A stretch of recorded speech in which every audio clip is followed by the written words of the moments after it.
ene anope na so mamu nyina achi aba ene anope program yi eso na eduru fiada anopa munyina munim se ensemusa nkwa na yejai ahwefo ni atiefo na mobusa na fe ya no krankra enso ede emamo yechire adwen sanso na mo so emamo kwan na so obi dinasem bi aba na oso wadwenkyire bi ho a odiba na dwuma no SCP kopim se dumienu ebo a ipegiemu na afi breaking news abejafo enso abetrase nomdo de atoaso amaye ma munyina achi ene akwa babium eba enanope program yi eso Tony Montana simadu ode ebekwa manone yakohwe de ekoso ewa manone kakra na ensem no edozo de ebewura boxing sensem kakra Tyson Fury ni nua ne papa ho sensem kakra bi ewa hasanso ena Jida fight ebekoso el Saudi Arabia August busumi ya do etoso aduonu no emun sensem kakra ewa ha bamcho your Diamond League no ekoso Monaco no America to alleges emun sensem kakra ni nyina ya bobo no de bremo ma ball ba ekoso ewo Costa Rica enra Ghana ankoye amfama USA HNC Kamiensa yentimi anti other results PP free mu eba transfer stories latest ones news out do ekoso ewo clubs no emu Tony abobo ni nyina no e de breyen na Tony emu ba kwa William Gala e de akotuja se Liverpool top 4 season ya remi enya de amobabam Gala sama o kan no say Liverpool fans no Liverpoolians obubu fuasem we papa for the first time 2015 2016 league na Liverpool eba outside the top 4 no e be san asibium na omo okoyi omo so mbe win league no na ma nkofo omo doubt na asem no kakra say Chelsea Arsenal Tottenham omo ba ko ene be win league no William Gallas wa all canon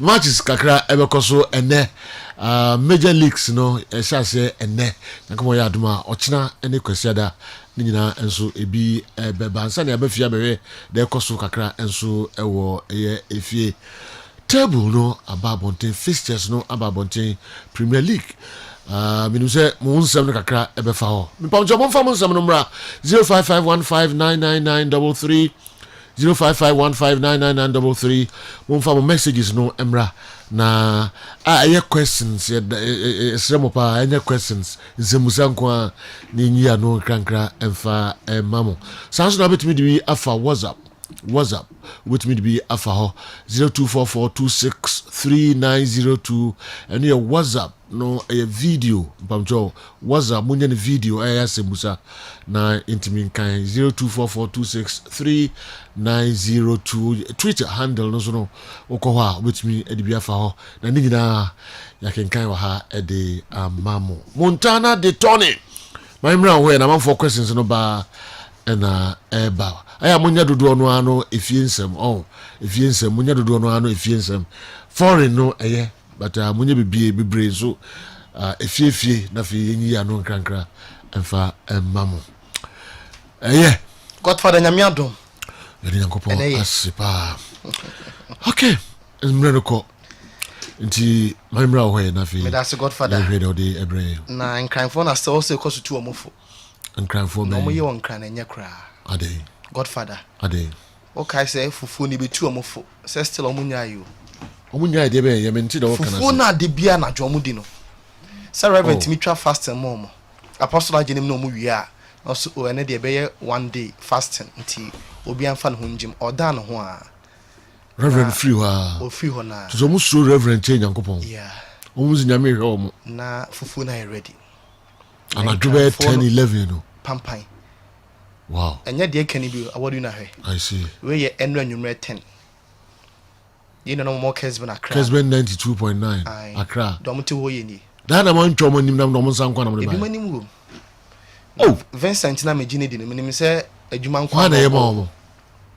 sa apostle free ho no no mo koto ana sejo hebra Vincent ne Vincent no no do Accra sports commentary wow why ni ana mo pomo ntuma no oba be no oh news reporters ni bi ni nya ana do 10 11 no mo no enro nyumre 10 no omo si omo gedem visit the old America crash no uncle no ha be ma be na gina ho se you know awodu na nkranfo no na omo sa ko Derek fi na enye kra na omo sa nkwan tenam me hu ma no omo ya ho me hu omo nkran ho wow jumo mu dia no no I say nwumre bia wa jumo no no on say ka Eugene be kumase na nko be ne mebi fufuo ni nti oda so akra na den asa pampa bi esi wo ennom didi wo no PSC mu makumase nyina wow I see katachie makumase da okwa akra me hu bi de nyakwa abro no ma ono a nyakwa abro ma oni ana wotenam Aisha one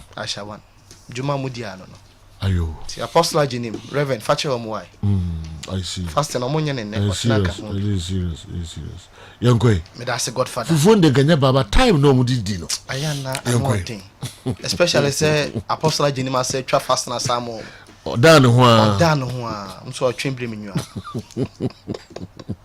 yankoi me da say godfather walenti we so ne agina ne ahwe sama ekoso onkofo ekroso yen sha say onkofo ekroso sam enfree boxing the legendary promoter Bob Arum akan sam kakra na oyeko promoter matase free bout atase free reku nyina no Bob Arum ono ene frankware ne bomoden say bout ne betimi abaso na ebi say theology ne betimi happen between Derek Chisora and a tassing no son de onye social as a tassing for that sorry bia obese enkofo etin kanunti and the ababontin say o make return about boxing ring mababeku yenten sema Bob Arum ono so e dia tuja Tyson Fury gets up in the morning and figures out what he can say to bring attention to himself, like Ali did. Yeah. Same thing. So I get a kick out of it. Right now, Tyson is in Iceland looking for this big giant in Iceland who was in Games of Thrones that he wants to do a fight or an exhibition with, God knows what. Yeah. But again, by next week, next Saturday, when Usyk and Joshua fight, everything will become clearer. We and some Bob Arum over 90 years and some also aka Tyson Fury Crano or Iceland or Chile. In terms of attention to that, sorry, be no video no beer and so attening can you borrow Iceland and a quarter Tyson Fury papa said Joe Niema or Moya or Iceland Hono and yes, the Crantian join it near her Tyson Fury papa and John Fury Juma or Moody or Iceland. Over the job. We're in Iceland and can't get a fight. Come on, we're trying to pick a fight all over the place. Walking out with these ups on. Spence, what's going on? We've come a long way. We've come all the way to Iceland, and guess who's not here? This big 6'9" giant Thor the Viking Has fucked off. fucked off to where is it? Paris.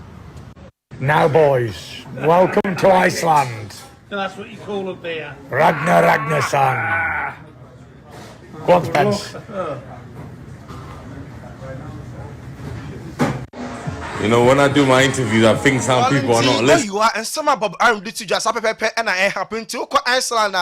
Tyson Fury ne papa John Fury no mo Chile. Enti ase de bia da no pese etinenka. Obeso trend on social media. Enti oye video adiope and okane or downplay chance theology ne ebe happen between Derek Chisora and Tyson Fury winning some Bob Arum do to ja. You follow up Echo Iceland Echo John Fury. Tyson Fury ne papa Jumadia omo enso edi ento aso enfrefri ho e was soccer Paris Saint-Germain airport or Chelsea Ligue 1 against Montpellier. Na good is Kylian Mbappe last 2 games Super Cup no na oye suspended first game o Ligue 1 so na when you injury to a team and bonemu nyame admoch na bibia nsi a obesi akan edi ama PSG enti enno on Messi any name etroni boma nyame admoch na Mbappe start edi ama PSG against Montpellier na manager nakasa Christophe Galtier PSG manager no enso Messi abaso o have Messi modern more any awards wajeje free the one or started so bobola any ahun Brazil say Messi o ma a bro coach na dwene ntiase so but every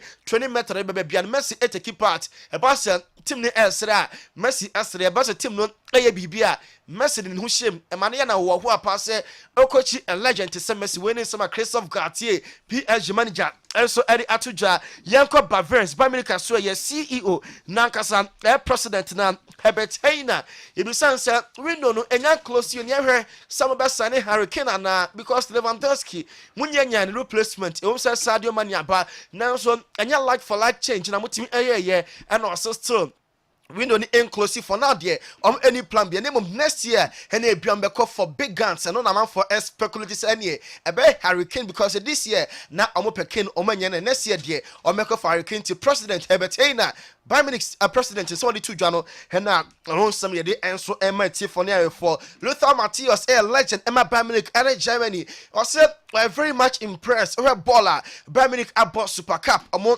Ache from Bobo Kennedy Hanson at the IB Leipzig extra 5-3 now against Frankfurt so almost 6-1 our last week Bundesliga match day 1 now Bayern Munich their power with that even Lewandowski hinting this year the team to beat so and the former club and no Bayern Munich way and some Luther Matthias so team Eddie Atu Edra or Honomo Yengrem or other stories Omo another striker Nemo Ikadi dear almost so pe PSG say communion swap dinka mo skin emra and obim for Emma PSG na nka be Ikadi emebo for Emma Juve nemo Juve for enya wollen say sa swap din no betimi aye de Juve for so pa Atlanta for so mo entim enye Luis Monreal Juve for ye say ka mo skin any Luis Moreira anya swap Atlanta for said that omo ya no enso enye ye yanto aso siri anu nyame adoma this weekend and a league air chance ya Gianluca Betti agent kese pa ko siri anima wagine di ne plus no dodo na ebo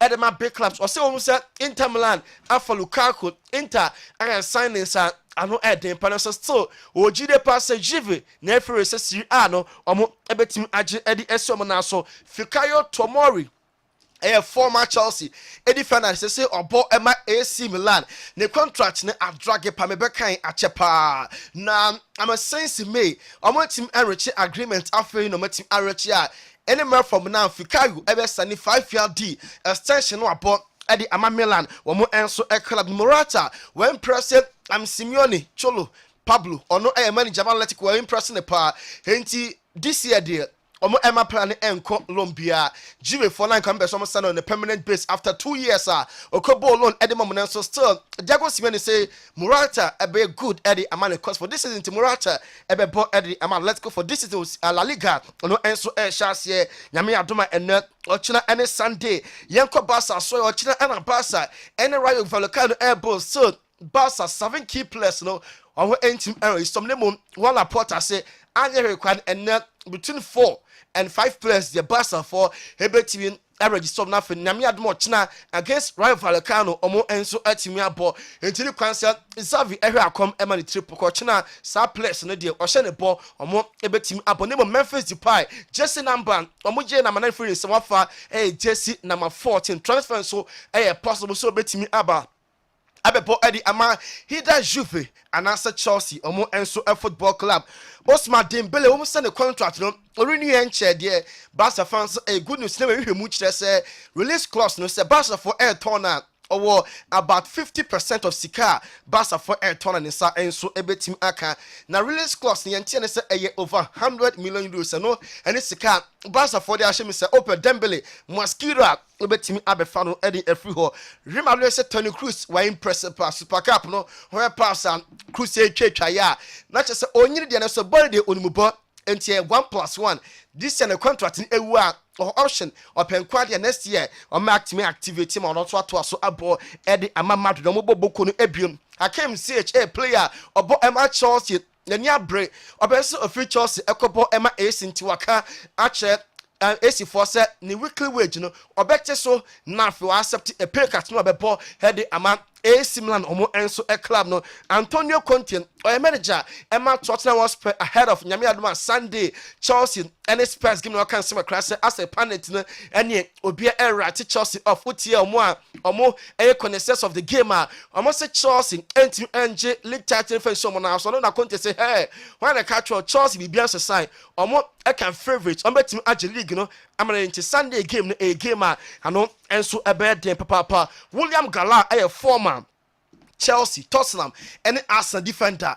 Also on the top 4 no watena se analyze ya Liverpool kan say debi ye top 4 teams are this is na Liverpool and Canada League no between the former clubs Chelsea and Gia Arsenal 4G Arsenal 4 and Gia Tottenham was perform na edge top 4 na there and I'm say Sadio Mane for Liverpool team Luis Diaz no onye good replacement and former man Sadio in the top 4 na there Liverpool omo team and finish that when it's William Gala and so Eddie Atujo ho on Sunday game at Chelsea and Spurs Bono and also say match in the former class minu na echi enti sa game na there or call for draw on ka say Chelsea be share on so a on ka say Spurs so ebetim Eddie Nkunu Adrian Rabiot to Man United move no say bibia betimi asi ebetimi abasa din betimi collapse we any story ya peke and so Eddie Every Juve and so asoye Leandro Paredes personal terms only Juve for etim awi akase Veronique no ebe pushi ama Juve and Man United do no and so etimi anko true and so honomo ewo and so animo na ye to so other stories sir Eric ten Hag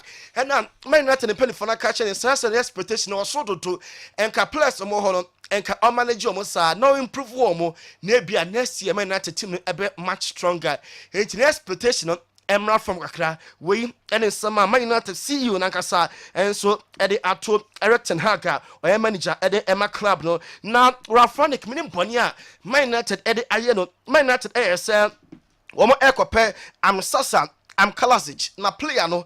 Ono am coach na aye jumada na Rafronic catch the kaka say eni kwan say obon hompon so be sina kama United ba United da ne ball no entim M1 sa coach ya hana ne Thomas Tuchel din komo say Sir Ronaldo okofa na M1 ampani ampa from sad day no enye Chelsea akono say Ronaldo omo enso ebetimi afa na wodwe na ye friends na isa watonsu awodwe na okay yadi see na ye fiada mo fa mo questions no emegum tentem na enyi ya no emfa emamo Kessben 3.3 abedafo nyina no atena se o share live e wo Kessben television so o share live e wo Go TV channel near 173 sanso and o share live e wo DSTV channel no 364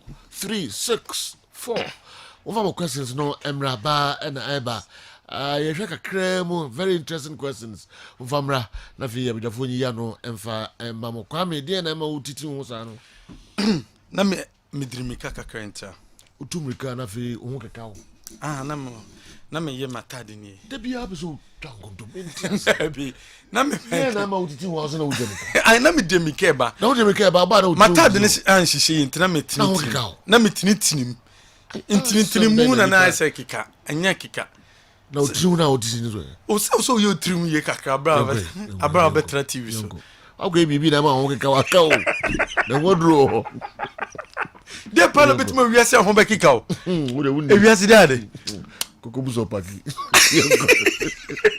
opaki di abem oh yeah wakoi bibi man ho kika no na sana na uri yanko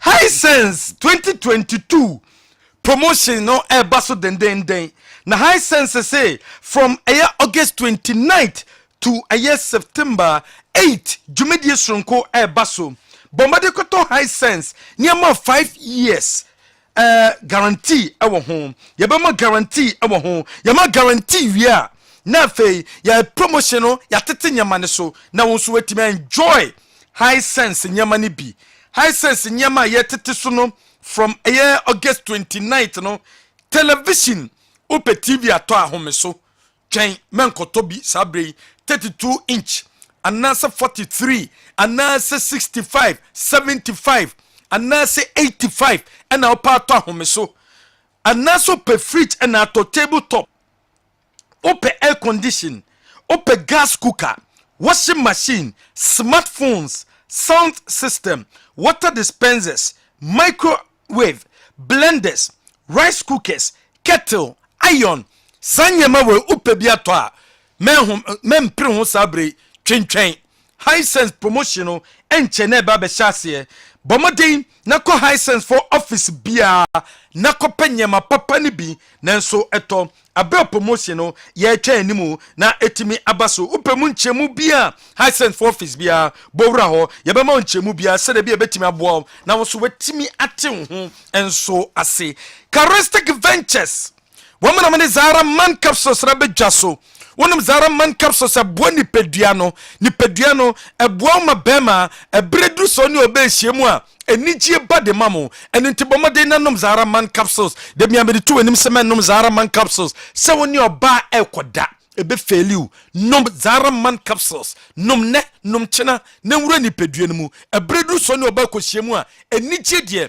ofa no kwa ye de Zara mixture ni G capsules enso bedwa so num bom na num bom a dwumedie bedi ediamanie ebeboa wo makuro na toto obema ono ekọ ebeboa wo ema sabre rasis no ekọ ebeboa wo ema empo no osana wenya no ewo bema ho no akode ma wo ugonoria no o syphilis na de yanse obenom Zahara mixture ene ni G capsules no ede abom charistic ventures woman of the sendro we ede aba edwaso we obi opese okọ into farming na pese okọ na okoye no obese onye nkukọ na pese onye omo so obese onye nkukọ na nkukọ ni tukosua de ma o tukosua wi a waso tima nye nkukọ no metimi abo na wetima tomu enya so mfaso dia de yanse Odubek Farm Limited wamo afidwase wamo na beboa ma eduani a wode ma ba no anaso de ma eye akukọ ni dia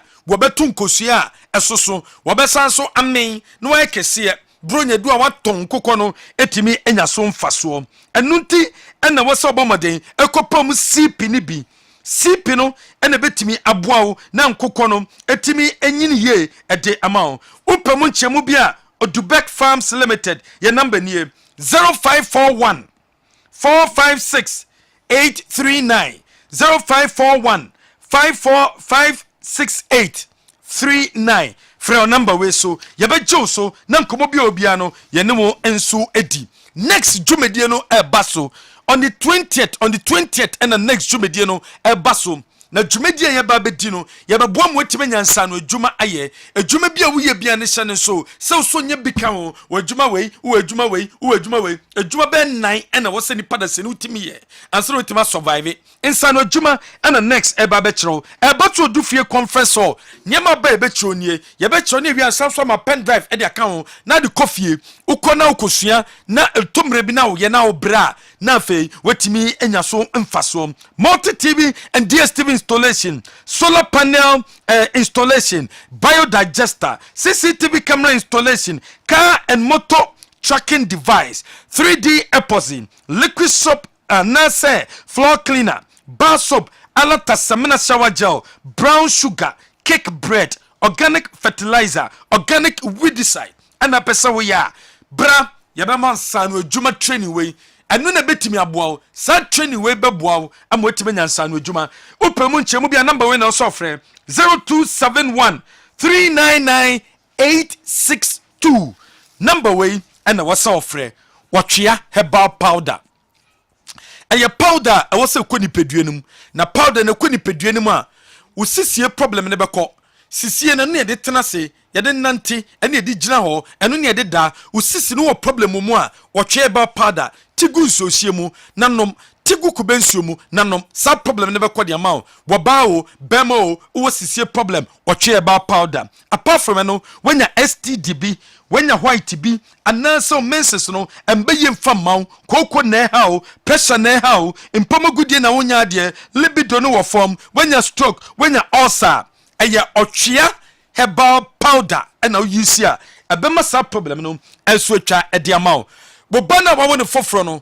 opese onyini ye wo ye intelligent so your ba wo ye bema anase uyoba no opese na pomden wonya eye calcium ye a bomaden na kope enropa duane papa fama oba no yom vita and also do man ba no oba no di yom vita ekuta eye vitamins awodo ebiti se zinc iron wom calcium enso wom eno na obani dia ebeboa no ye wo maize ewo ho ye sanso wheat o ene wo rice enso ho ye wo 50 grams 40 grams and then 400 grams, you're 350 grams and so on, and it took a pet yum vita from a banom, no one d, no dear, and about difference a bebum, Miski Choco, 3 in 1. Do you any associate? When you Miski Choco nibi, na the good sociamu, and no, the yaso benya pest to be, obenya panobi, na the account, it tasted good, a man one day, and no quadancha, cowbell, our milk,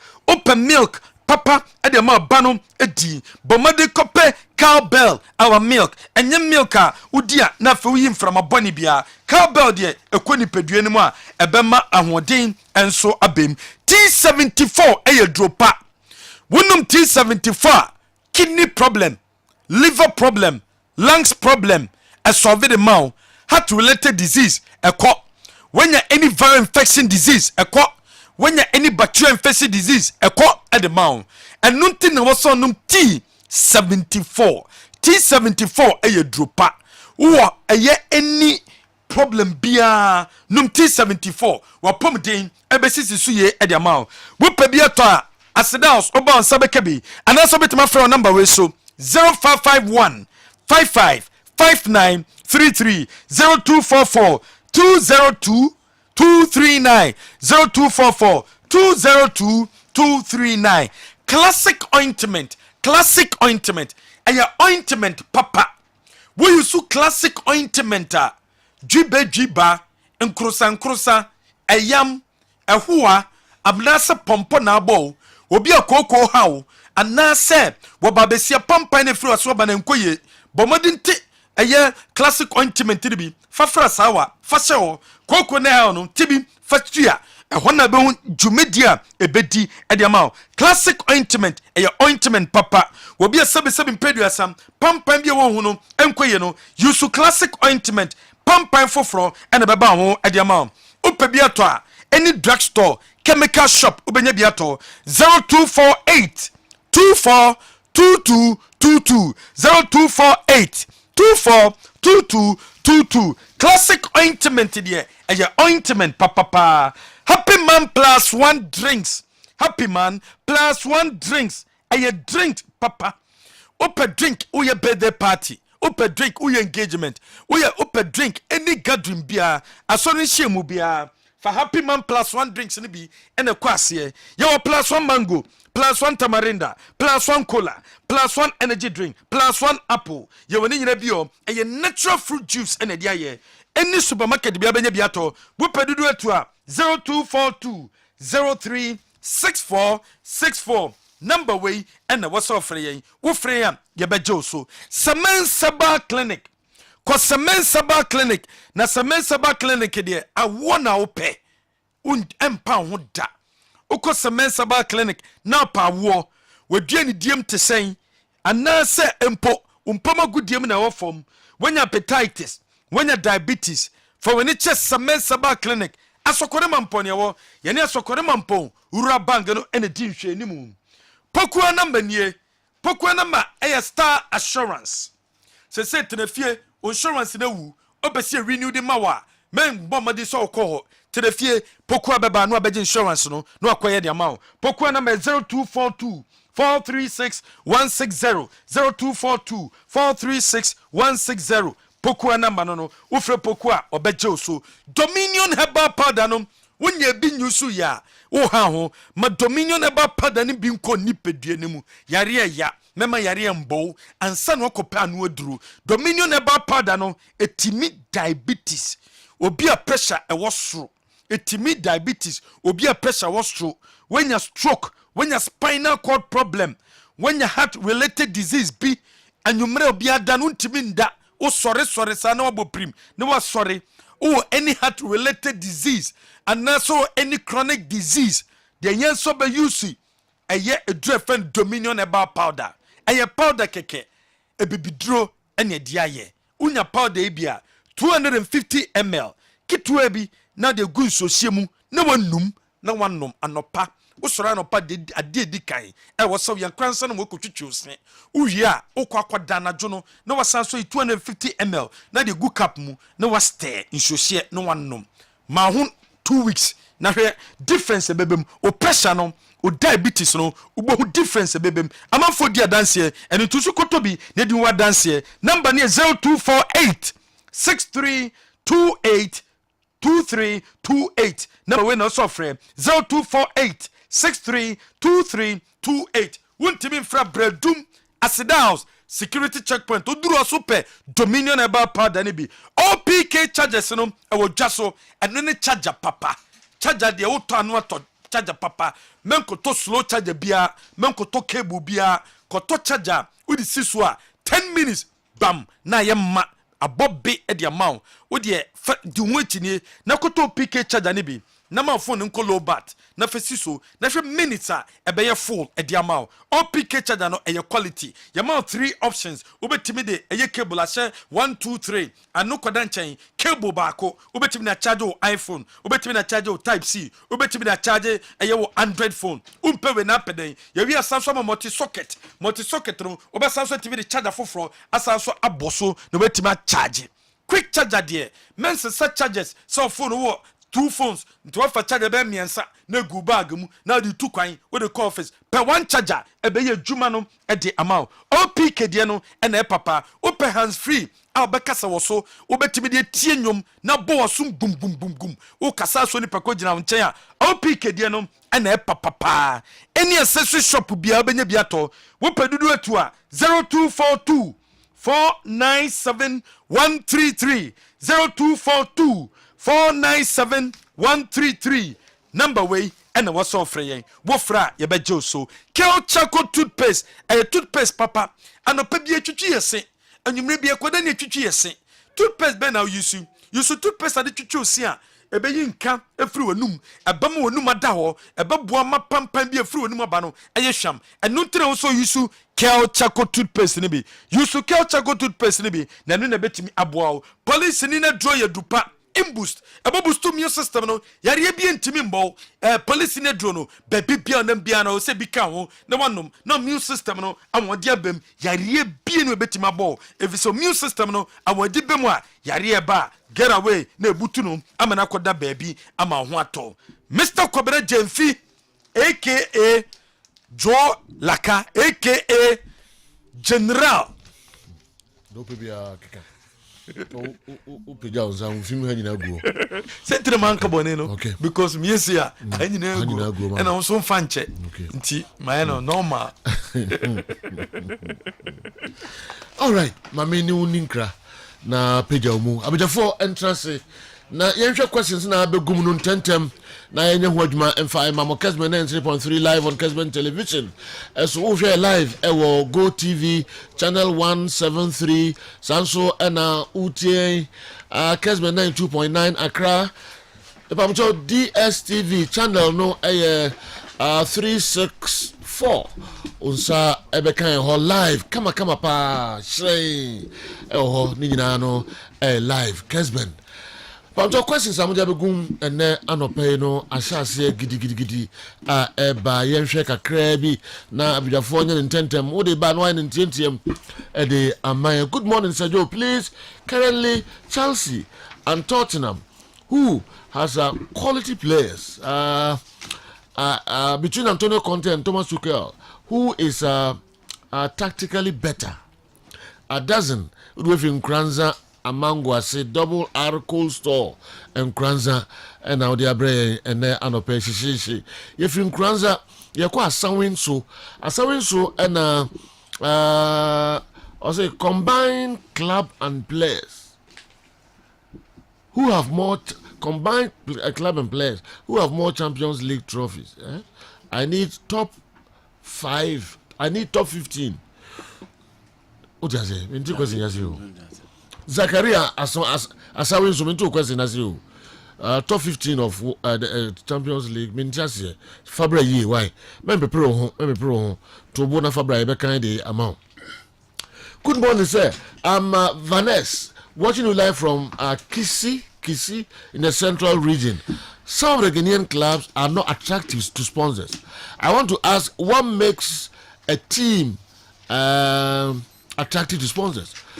Is it how the team plays? Is it how the team is branded? I want your crew to do justice on it for me. Okay.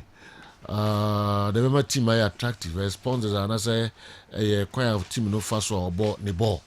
Okay. Yeah, sure we know anyhow. Yeah, the next one. Or say Joe, I love the way you always tease Kessben. Kessben and Woon to me, great collaboration. Papa Jasko the way every Hefa Asante Mampong. And Abeka sa and Anope. Papa Jasko, we as your friend Masto Wasa Amenfi. New a boy. My question goes to our Mohammed. In which year did Asante Kotoko win the CAF Champions League for the first time? And also, how many times have Asante Kotoko won against teams from Burkina Faso? Okay. Now, and also, the Ode Abba. Okay. Yeah, also, good morning, sir. Please, I'm Isaac, South Africa. And our please, my question is, why is the La Liga? Why is the La Liga salary cap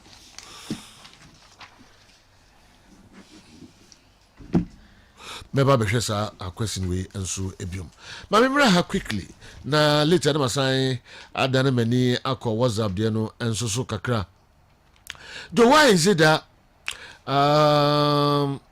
during the olden era that football was so strong and interesting, as you normally say, Ghana was not able to qualify for the World Cup till 2006 when Stephen Appiah and co took Ghana to Germany. C.K. Jemfi, Mohamed Polo, Osei Kofi, Mfum, Abedi Pele, Malik Jaber, Opoku Afriye, Opoku Nti, etc. The Kotoko squad of 1982, the fearsome Hatofo squad, etc. Powerhouse Kwesi Usu and Dan Usu, etc. Okay. With all these players, Ghana couldn't qualify for the World Cup. Can you explain? Kwabena Andrew, who do we free Nkoko and Abraham? Idi ya obobono gra bebre ho a umoye. Bebre ho a umoye. Di enti no man fa Ghana anko World Cup. So da bia wo se ombo na papa chai we no ma de ombo boyi. Can't be say Zaire ne ho ahwan mi na timi ko World Cup. Ghana ntimi anko. Nti mo kasa akire ya. Ento masum papa. Okay. Yeah, that's it. Good morning, General. Comparing Kumasi Asante Kotoko and Heart of Oak, first 5 matches this season and last season, which ones were tougher? Fuseni, we were from Kranza and Abraham. We see the Kumasi Asante Kotoko squad of 1982, the fearsome Heart of Oak squad. I'm the full American Kwakwa Andrew, the American. Though how many AFCON tournaments the CK Akono and Sami Osei Kofuor play for Ghana? Frederick Udwe Efri Agogo and Abre. Going into Qatar 2022, how many coaches have qualified and been casualties barely 4 months to the Mundial? Alpha Udwe Efri Sunyai. Alpha Sunyai. Though please compare the squad strength of both Kotoko and Heart of Oak teams now to that of last season as they go to Africa. Yao Kubi, as the way every Zimpasatia. Okay, Heart of Oak squad last season, Kotoko squad last season, Has squad, Kotoko squad this season. Or say won't compare. Yeah, just strength for them. From goalkeeper to whatever. Which transformation has the Uruguayan national team passed through in terms of personnel and technical direction in comparison to their squad between comparison of their squad between 2010 up to date? Steven Owusu Goso.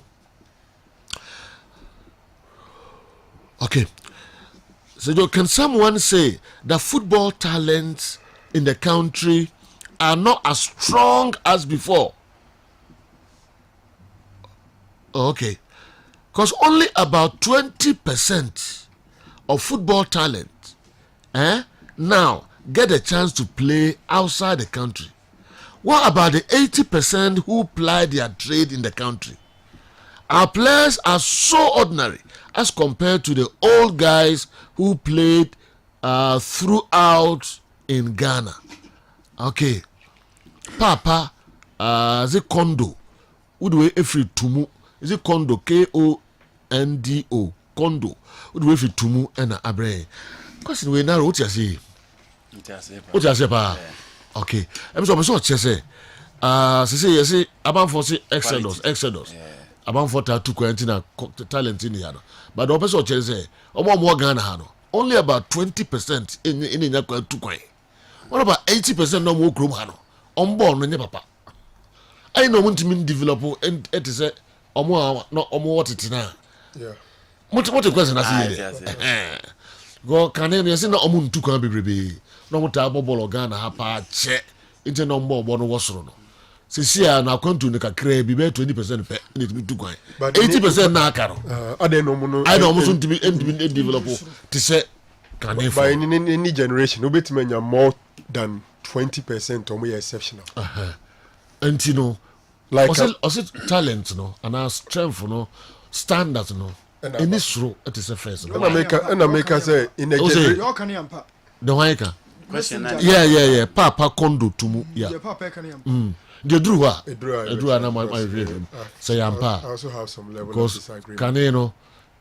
Do one man to coin. Hey, I don't ball. But almost level, no. Na a such a more almost as I almost went to coin. None of us watch it. You knew more to coin in film. So you say, baby, so crab a cow has a move from on a baby 2 or more. No, yes, on one enable. Yes, Saturday won't to coin. Or person who had the country. But the say who say, yeah, answer you. You church him get ready to work. As a man who's all a certain level of disagreement. Koba, okay. So did I hear you say Kumasi Asante Kotoko incur as much as 3.9 million Ghana cedis debt last season? What could have accounted for this? I'm very surprised. Fifi Yao, anyway, free Cape Coast, Yao Fifi, Cape Coast, and Abraham. Sir, good morning. I'm KG watching live from Swedro. Please, between Lewandowski, among these players, Lewandowski, Benzema, and Suarez, who has more goals? Greetings, my boss, Bruce Mann, the owner of Bruce Electricals. FC Barcelona signed 5 new players this summer and gave contract extensions to Ousmane Dembele and Sergi Roberto.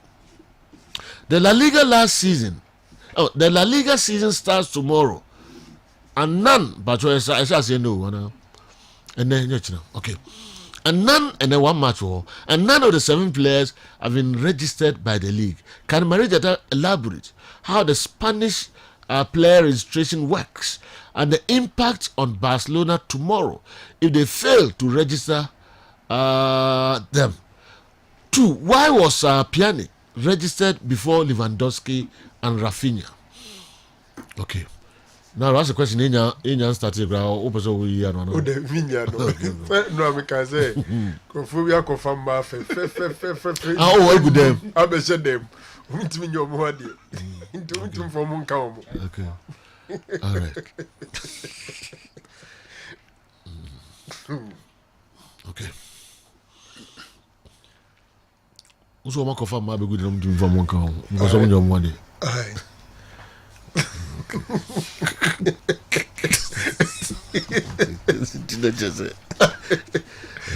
Who's your reward there? Unto Valcano. Oh, we kind of. No. So what mean? We're supposed to be going here now. Because this is our boss in the view with me. Anyway, it's the sin I know. So yes, time. Okay, I'm introducing as a grand matter. Kofi to Jawa. What's your sin I know? Kofi to Jan. Oh, Kumasi Asante Kotoko legend Kesepa. Oh, to Jan. Rasta in International. Yeah, good. You're 3 Rasta. Yes. We do Sunya Obwa. Yes, ni moto no ne tenten ne kese be sa ha ne real street ni wo no. Ai. Sunwai ho de nobody. To jawa ha. Akwa bedi ne mro kuma se. O twoma ne atwe kon se. No Tuja. O Tuja. Ni rasta ni guni page. Wachichire. Hey, kotokutua de ka, oya sa goja ketua obansia. Ai. O kwa e ho akire. Ye to so. Into mu akwa ba, se boko de. Nyame adom jo. Yakopon se pa. Awon so e. Yakopon adom bibia. Sa na wo sunwan na toto ayampia ba ha. So. All right. E duru ha. Je ene utimanim. Okay. Yo, what's your critical assessment of the league fixture released yesterday? Samson Danga, Bolgatanga, and anyway about your critical assessment of the league fixtures. It released, and Rano. Jenna, who have made the best who has made the best signings in the local transfer market? I want Marie Data to analyze this for us. At Insuatre. Now, of Insuatre one can't be for us at Insuatre. Okay. Do you really dislike the Kotoko management? Kofi Anoche Ashali Botre. And anyway, Abba, do you really dislike the Kotoko management? Why this question? Kofi Anoche Ashali Botre Accra. Frankie de Jong has been accused by his own club, Barcelona, for tax fraud in his contract, further threatening to report the player to the federation. Can Marijata explain what happened between the club and the player? We'll see who was the best, who is better, Antonio Cassano and Wesley Sneijder. Who was the best? Who was better, Antonio Cassano and Wesley Sneijder? Let Marijata help me on this general. Well, see, Joe, to be frank with us, can Asante Kotoko and Hearts of Oak make any meaningful impact in Africa this year, and why? Kwame Foley, Udwefi Somanya, and Abre, can Joe, be frank with us, can Asante Kotoko and Hearts of Oak make any meaningful impact in Africa this year, and why? Kwame Foley, Udwe Efri, Somanya, and Abre. Mamisha Hanum, and so Kakra. Okay, Makai, South Africa, de. Mamin ko menim kakra na menhwe we and swear. Ay, questions no bebrebe we mu de Joe, I'm Richard from Rich Kid from Konongo. I want Andy or Newton to analyze Chouameni's game by game. What's special about him? What does he bring to Madrid? Okay, Rich Kid Konongo. Oh dear, I don't know. May call the next one. Say Dembaba, different Coco. In fact, the way Juan Laporta is running Barcelona as what? An economy. I know. As an economist, okay. I know. I won't be surprised. He will take Barcelona to the IMF very soon. I came in peace. Say them Baba, and anyway, and so free.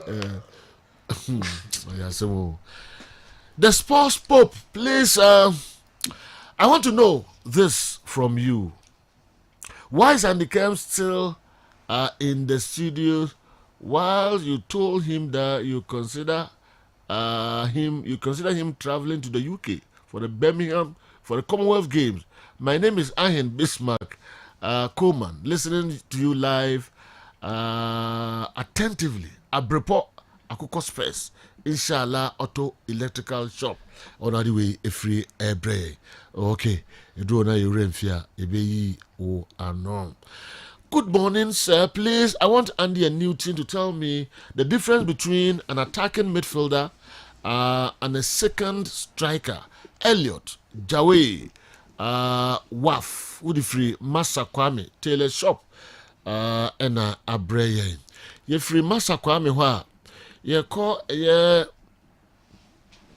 Taylor Twist from Adjumam. Please, my question is between Zichenko and Mark Kukurea. Who is better?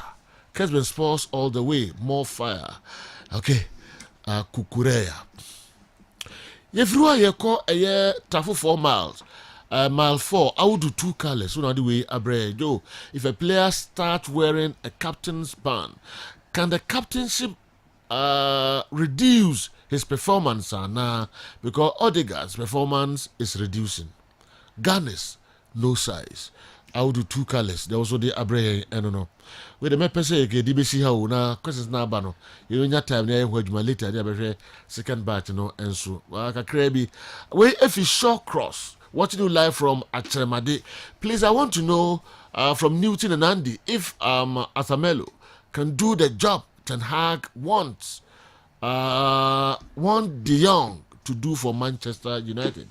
If he signs him, since De Jong doesn't want to join Manchester United. Okay. Yenhwe we and swear if he Akwasi Clement, ammunitions man, Tafu so Joe, now that the GFA has properly integrated itself into betting by associating itself with bet power, is it going to allow betting joints at the various stadia so that players and supporters can easily access it when matches are fixed anyway, anyhow? Okay, Intina, and also I don't know. Now I do I am munchechim kakra betting or betting companies na juma na omo ye no. Any the teaching for say betting no. I'm not for who difference no. Omo dwen say the first say if you know betting companies no support to clubs na say grade bi aba support to if ni nyina no. As mum na be encourage betting in the country. Now first matches are so. Oh, in the now redua now what's the difference now? What my mom for who's in Asia echo. Please, it's Ancelotti being fair to Eden Hazard. Hazard needs more playing time at Madrid. Haj, Redwan, Cisse, Yaron, Prang, and how do we if we ever Pran, Accra Central Zongo Lane, Chelsea till death. Pran I say crew and Prime. Hey, about say Prime at Central Accra Central Zongo Lane. And okay. I like the one see Yaron Pram is a Pran Canadino. That's how they are Pran. You know say Bron and a half area. Cassidy would every empty and Abre Cassidy. Andy always says Pep Guardiola has won the EPL 4 out of 5. But that is not true. Pep has won the EPL 4 out of 6. He has spent 6 seasons in the league, not 5 seasons. This season is his 7th in the EPL. Cassidy would do every entry and so Abraham. My family nunca later and I assign Abba. You call Elubo, Border City. Tony, on the way Abba, would free Mantukwa, Elubo, Border City, Mantukwa. And the place, can Manchester United play Eriksen as defensive midfielder for our team? Okay. Me the last one, Efriho Nafi. Good morning, sir. I want to know why one person can't own 2 clubs in the same region. In TM1 Nelson, Kaswa, is it Everlap and not overlap? Everlap, okay. Not Kaswa overlap, okay. Or say a Kaswa Everlap, okay. And Kaswa overlap, so yeah, cano. In TM1 Nelson, Kaswa Everlap. I want to do every in Tiamwa Yadasipa for the correction. Miko Hohoy, Philip, would do every Hohoy and Abraham, please. And this will explain to me why Manchester United is often regarded as the biggest club in England, rather than Liverpool, who have more UEFA Champions League titles than Manchester United. Please, Andy, should add me to his WhatsApp group. Philip Hohoy. On the way and so Abre Yen. Yeah, there must be more questions. I want to free me I would rope our memu. And so but please, boss, tell our Mohammed to do more research about this guy, Zubairu. Sharani from former Dreams FC player. Watching you live from Nkuranza, Jerusalem Road, Cross, Asari, Menk, Poultry Farm. You are the best sports show in Ghana. You're the Masipa. Yes, way and so the free Mike, Cape Coast. Mike, Cape Coast. Good morning to you and your crew. Tony is a bad boy. He wants you to replicate what the Accra Center is doing. Oblige him this and every Friday after the program. Okay? Tony Montana. Okay. Good morning, Joe. Hope you and your analysts are doing great. I want Andy Kem to give me small details about Chelsea. Chelsea Diana Ope Ewaha. Okay, about Chelsea versus Tottenham. Which club he thinks will win the game? This is a push from Grove Room. Yeah, the best year if I commercial TTT ba na dia kanom. Opa so kan bi ansa na makwana. Asema branti dia be na meyam shishimi kakra. Also good morning, Sir Franco. Watching you live from Soboro, Amangwasi. Premarital sex is biblical. Ruth chapter 3 confirms that. Premarital sex is biblical. Okay, so it's biblical. Your Bible man, I say Bible jitu. Premarital sex. Just be a kobana. I don't even have to. Root say. Debut, but me kwaba so. Asimu ha wotin first na ujin watching ya. My kind quotation. Also say kan mamdi. What the quotation it did. Kan mamdi Kem kom right now. What can say was yen komra? Me can say me ko fa me ba some time ago. E wa ha. Asofo bi to bo me nimba bu ma no. Mo ka sa na ko kan. Say Abraham. Mo se okotwa nkonto mo se ne yere Sarah ni nua na otwa nkonto na me se wantwa nkonto. Bible class wantwa nkonto. Na Sarah na ni nua mpa. Ba asofo ndi atete a chese okotwa nkonto to save Sarah. Ana ono ankasa ne ho. Achi no bi di ba se o Bible nu. Na ebi ehwe say na ye ni nua. Nti o ka na yere a wotwa, o ka ni nua so a wotwa. Prophets don't lie. This is a prophecy. Na bebre twa nkontompo. Bebre on. Ruth chapter 3 verse 3 to 5. We almost Boaz and Ruth at the threshold. Na Naomi na ka say. Wash, put on perfume and get dressed in your best clothes. Then go down to the threshing floor. Don't let him know you are there until he has finished eating and drinking. When he lies down, note the place where he is lying. Then go and uncover his feet and lie down. He will tell you what to do. And Ruth answered, I will do whatever you say. No, I was read the full chapter. And can't full chapter anyway. Just Oh, say Boaz no worry. Ruth. Young comrade, that's a sensitive issue, kaka. No worry, Ruth. Na metie me nim the relationship between Naomi and Ruth no. But Naomi na catch Ruth say, "Udi edin dware. Na fa perfume hwam pa fagu." Na yedi boko na ko hye ne dem ho ba bia ya woda no. Na twen mani ni di no num benwi. Ohia na okoda ye boko na ko ne nchen. Ne yi ne ntuma ne da ne nchen. We enjetreba. Obekire odi eye. Na Ruth. We enya story. Ruth to say, ne meye. And I make her say, a branty and the abre say, also make her say Barcelona for akofa. E ma fe kukudam numa beshe dem. No mun to me ya omwade nti mun to me for mo nka omo.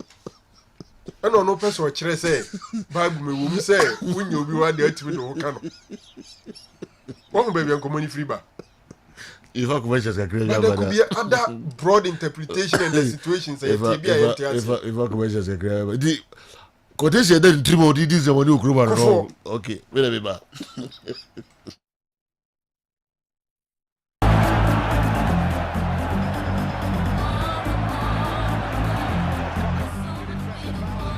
Mommy, me pimples see honey.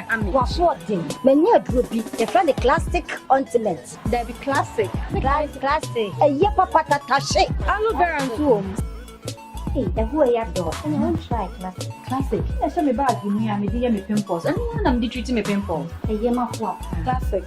I name of be pimples. A man was see. And they are pro.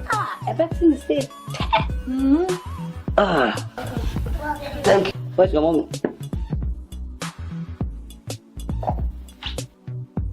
We started him in Papa Ngalen now.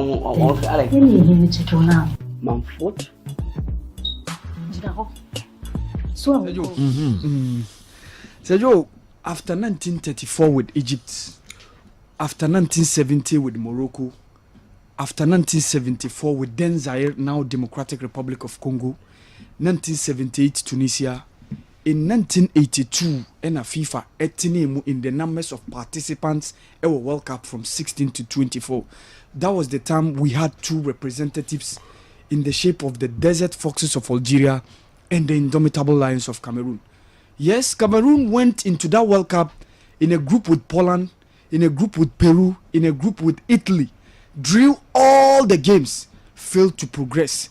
8 years later, from 1982 to 1990, we saw them blossoming on the global stage, taking the world football by storm, being the first African nations to have ever topped a group, to have ever reached the quarterfinals of the World Cup, in a group with Romania, the defending champions Argentina, and then Soviet Union, beating Argentina with the almighty Diego Armando Maradona in that game on that particular night when Francois Mambique scored that goal. And despite the fact that the Cameroonians had 2 red cards, they prevailed with 9 against 11.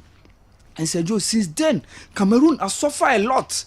And one thing is, Sergio, so what from 2002 and then 2022, Sergio, 20 years, Sergio, Cameroon is going to be yet to win a match at the World Cup. After beating Saudi Arabia, it was 2002 World Cup, it was Japan, Korea. 1-0 no, after drawing against Ireland and also losing against Germany. 2006, they failed to appear. In 2010, they lost all their games. The group stages, no. They lost against Japan in the first game 1-0. They lost against Denmark after taking the lead through Samuel Eto'o 3-1. And they lost against the Netherlands by 2-1. Fast forward in 2014, Brazil. They lost all their 3 group games also. Losing 1-0 against Mexico, losing 4-0 against Croatia, and losing 4-1 eventually against host nations Brazil.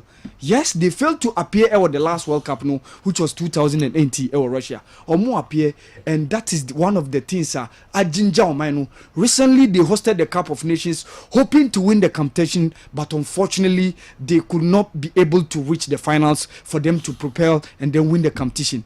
Yes, they had a very fearful game against Algeria during the World Cup playoffs. They went Japoma Stadium, they lost 1-0, but they went all the way in Bleeder and won 2-1. So Sergio, Samuel Eto'o, FECAFOOT president, has succeeded in embarking on that trip to bring on board some of the players, and one of them, Brian Mbeumo of Brentford, Obabe Komo setup no.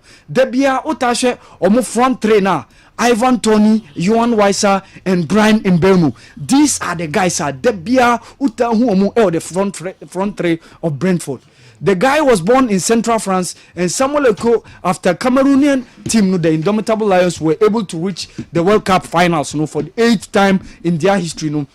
This is one of the guys, Omoba Beka, the Cameroonian setup. In January, they were able to woo Christopher Wu, who is another French born from Lens, and he's also switched his nationality to Cameroon. Brian Mbeumo is going to be one of the guys, I said, Obabe Cameroonian setup. He's a forward. He's going to battle it out with another forward some more, because they have Carlo Toko Ekambi of Olympique Lyonnais, or certain Ubenya, the likes of Leandre Tawamba, Mazik Eric Choupo-Moting mu nyina wo ho and Christian Basogog, but Sergio is a fantastic player who is going to add a lot of quality to the Cameroonian setup no. Or the Twitter page say Sergio say I can't wait to start this adventure. So Brian Mbeumo is now a full Cameroonian. He's going to be part and part of the team now. Where Rigobert Song Ebediomo Ediako World Cup no. Samaloto has done a human job. Brian Mbeumo is going to add up to that team no. He has a lot of quality to add. Away from that, Sergio, next month it was September. The executive committee of the Nigerian Football Federation no, omo term no ebe expire. So now we are going to get a new president based on the fact that Amaju Pinnick, who has been the NFF president since 2014, after 8 years. Initially, he had wanted to go for re-election, but he has to bow down to a family pressure, especially or after even the Super Eagles failed to qualify to Qatar 2022. One of the reasons I decided to say, Obe Jai Jumana to. Now, interestingly, other candidates are emerging. And said, "Yo, politics, any tribalism, there, and interestingly, apart from Amaju Pinnick said, "You, no NFF president had ever gone more than 4 years, and now first time. Even the powerful Amos Adamu, Ibrahim Galadima, Aminu Meigari, all these were powerful members when it comes to Nigerian Football Federation, but none of them have ever gone past."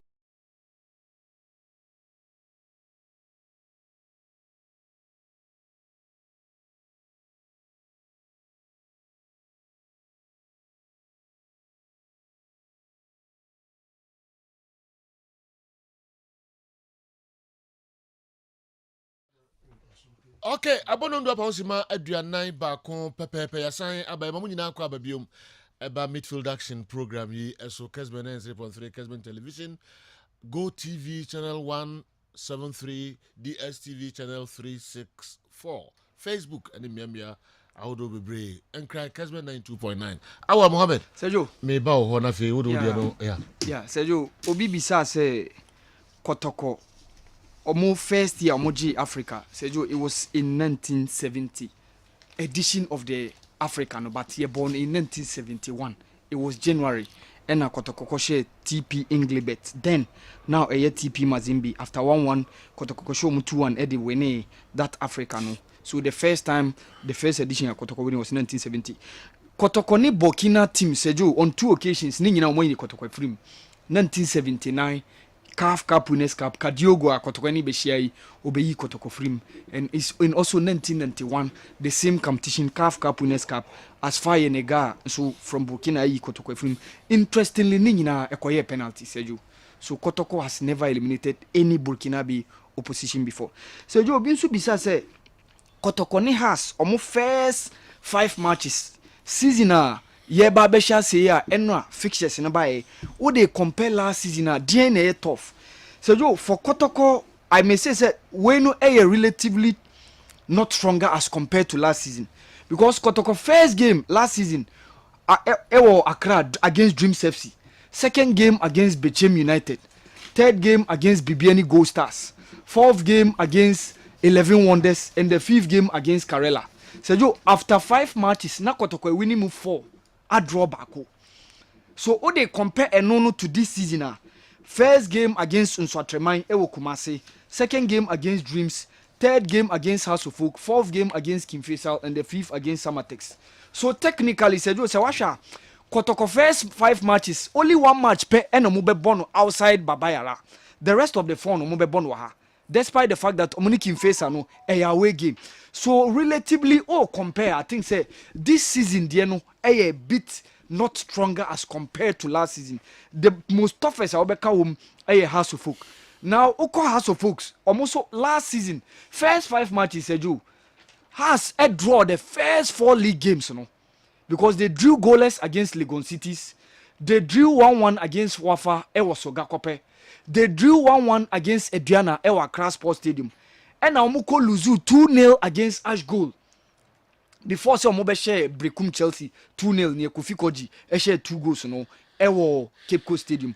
So Washa last season they are relatively tough as compared to this one. even though who Adriana, who Olympics, who Kotoko. But one thing is say who be any gold stars any Kotoku Royals who bet me at say relatively who compare Omono to has oppositions in the first 5 matches last season.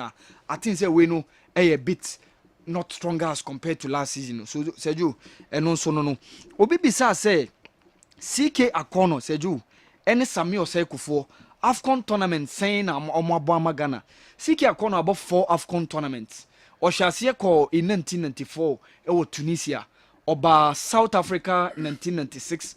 Oba Burkina 1998. And his last one was in 2000.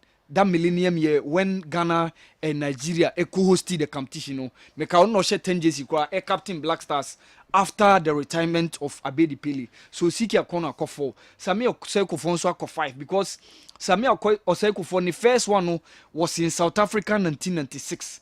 Oba Burkina 1998. Oba Can 2000 which was the co-hosting against with Nigeria. Oko the 4th one Ewa Mali in 2002 after playing the first game against Morocco, a draw, Emma only the late Fredo Sam Dudenya problem kakra or free that squad and the last one was in 2006 Egypt. So what they compare and also like number of AFCON tournaments as Sami Osei Kufuor appear, Siki Akono appear 4, Sami Osei Kufuor appear 5. Yes, Sergio Obisu bisa say casualties, coaches are omo bon mo modern a qualify omo national teams. Ewo World Cup ye ba be boy afiwe ye mu ebinuma ye casualties omo free ho 2 of them na Sergio so far omo qualify omo countries omo ntimi nko World Cup omo nye part of the World Cup ye ba be boy woko Iran Dragon Scottish e de omo qualify but omo pamono just some little over 2 months ago and omo pamono and indication ba kwa say na they are looking for Ole Gunnar Solskjaer say omo replace and na enwan so Sergio the Royal Moroccan Federation so a party ways with coach Vahid Aliozic. Now Sergio need any kakra because Sawasha in 2010 or the Les Elephants de la Côte d'Ivoire qualify. After Angola 2010 after AFCON omu free mu e quarter finals Algeria yi omu free mu ye ko World Cup no mo pamono e no mo this Sven Goran Eriksson e de buy. Yes, in 2014 there otimi the Algeria national team qualify e de call ewo Brazil kra etimi reached around 16. In 2018 or the Japan qualify and omo pamono ye ba be call World Cup no mo pamono wasa the Morocco qualify in 2022 Qatar ye ba be koi and omo asa pamono ne de na ya on 3 occasions or the national teams are qualify ya pamono. Sergio obi so bisa said transformation Uruguay pass through one of our opponents ewo World Cup ye ba be boy o show mo squad no from 2010 up to 2018 the last World Cup under coach Oscar Washington Tabares. We share 4 of the young players are no more within that 2010 squad no omo no mwaka. And interestingly no mo nyina ewo 23 years. Goalkeeper Fernando Muslera, Edinson Cavani, Luis Suarez, and then Usaba Beka Martin Caceres. We muna ne the young players within Diego Lugano, Diego Godin, na we muna the heart of almost center defense, Fuchile, or at times ube say Alvaro Pereira, no Benfica.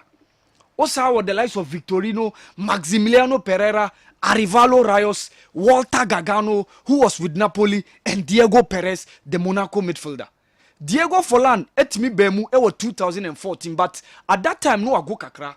Only Nicolas Lodero. So in 2014, enya sel Nicolas Lodero enya kwan ewuremu, Christian Swani, Gaston Ramirez mu, Sebastian Coates mu, so ebebem. From 2014, we had transformation on what pass it through. Even after 2010 World Cup, in the following year in 2011, they won the Copa America after beating Paraguay.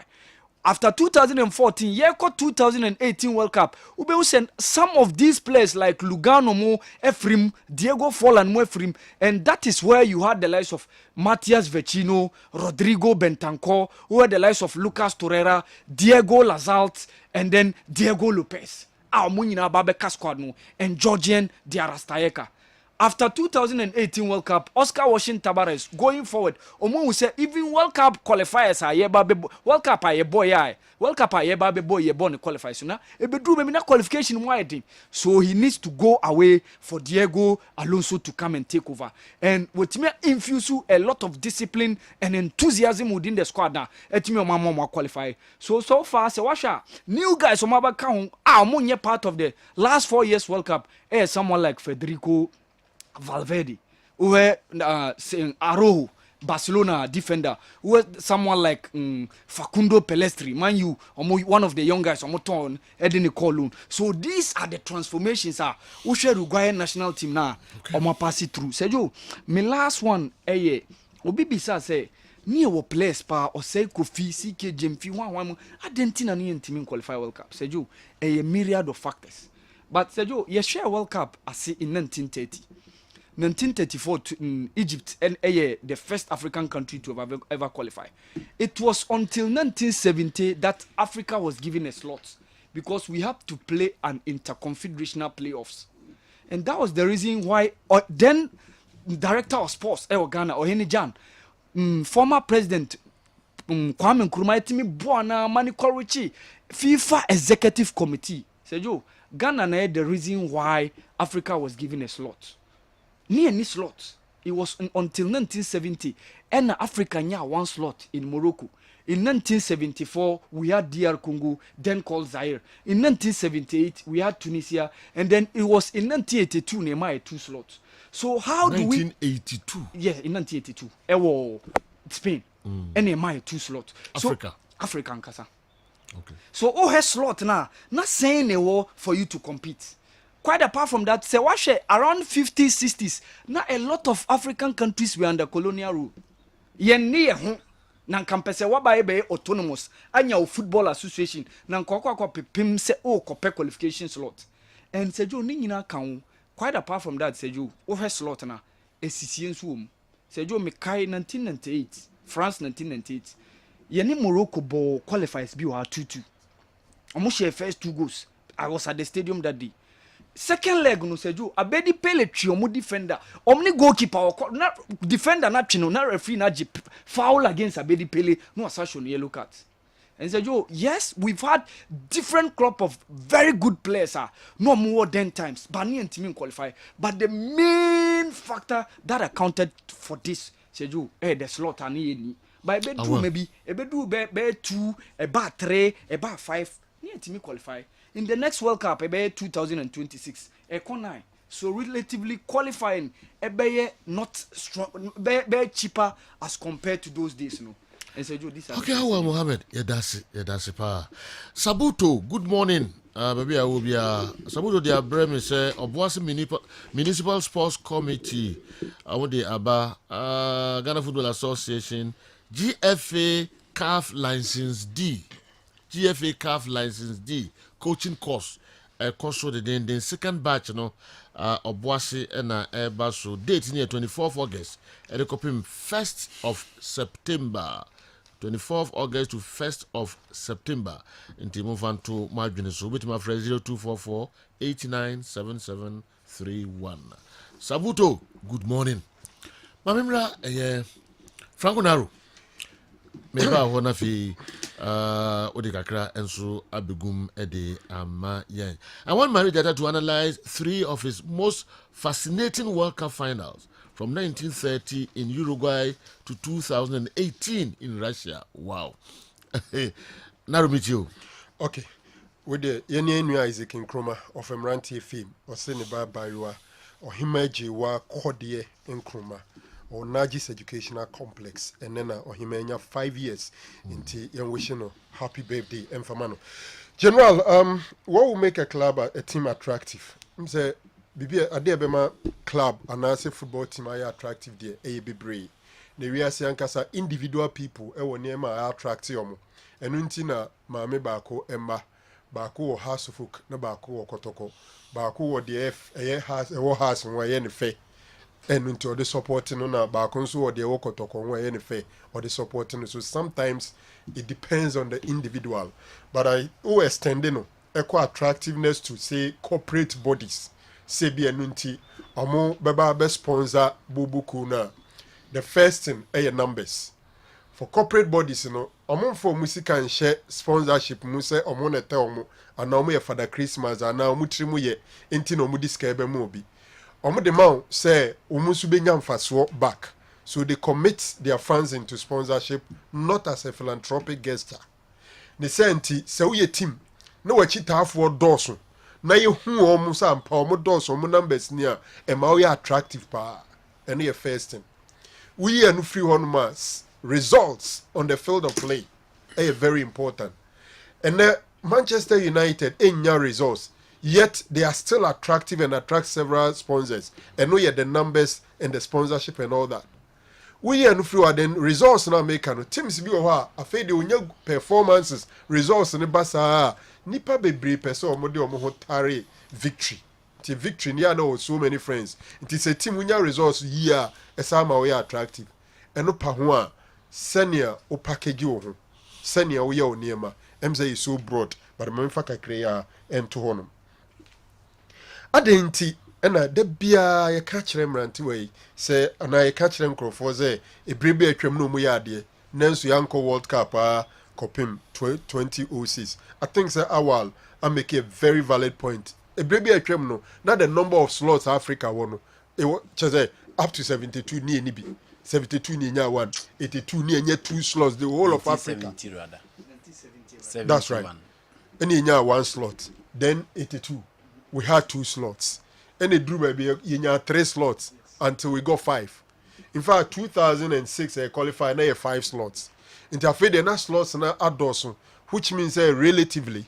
chances of the qualify no abeye higher because they increase the number of teams participating at the World Cup and yes you the increase here but we and free I think say government support is a factor because the free 92 eba be pim 2006 thereabout no na abedipele mo Tony Ebuamo eni ekrofo mu abroche ni ade no omo take it kra no bebre no na obetwa de aba ubeduru a ubedan ka sometimes unsanka ba hwe ni ewura osafomafo ene eye aban mu mpanyimfo ene sports ministry ni ka omuti bom ekopɛ sponsorship ede baaye how our omuma sika flow ye towards our qualification to 2006 ne beye ye deno ye nyamu so enti ema fe de trimu ye de du baby not the whole continent Ghana ni atua bonuses in basically obia including some European clubs edu baby Ghana out me qualifier now we give $15,000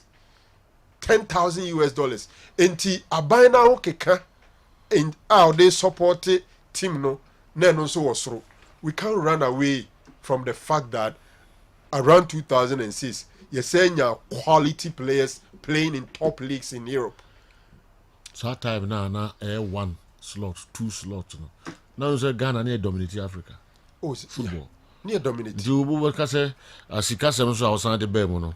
Omo qualify for World Cup no Congo ni Omo Makano. Now Omunya Sika more players no. Didn't know money to me qualify kono. Gonna na come the players no. Say many are say a combination of factors. And you one factor. And a major society adiaka. Make it count the various factors. Okay. Say the whole of Africa you're fighting for 1 slaughter. Edding pa. Say Ubinya. But some more fighting for 5 slaughter. It become relatively easier. You compare Saint here and Amafono 2006 Ibo mutimi qualify not to 12 for to man qualify. Nti pesa me kire say to 12 for no it sounds that the whole continent fighting for 1 slot 2 slots and it was relatively difficult than when it is 5. Ghana you dominate Africa no 78 na ye Jacob of Nations or Ghana 82 na ye Geno squad na kutaye no so need to be qualify say kasika nko ade a 82 uze nansia na emo muska nansia was it president mama na say yeah and ma tuatua ska na ye promises na de ma omu nyina nansia gwa na yetua wo 82 ni ade nyina did nye ska da bia ka besi me de no so say because say ska ka besi me de no say na ye aban no mfa omani nhwe wo mu yie promises no omu de G trophies ni entua mpo ama omu No se betre no. Menyanti was ya. Sa because scanner no mo de promise you mo say oji see ahode ane e wo no. Ye kwa budget trophy no still scanner for mom. So e ka be simi de nso ne nhwe omo ye. But no digit trophy. Ye ka World Cup. Oh, qualification. Okay. You didn't qualify. But But they dominate Africa. And now mobile you business class. Scan grand show will be take it in your channel they are sending. Now those days they dominate Africa but qualify and come World Cup. So what's the reason? Na me pay. So I'm telling you a series of factors. It's not one factor.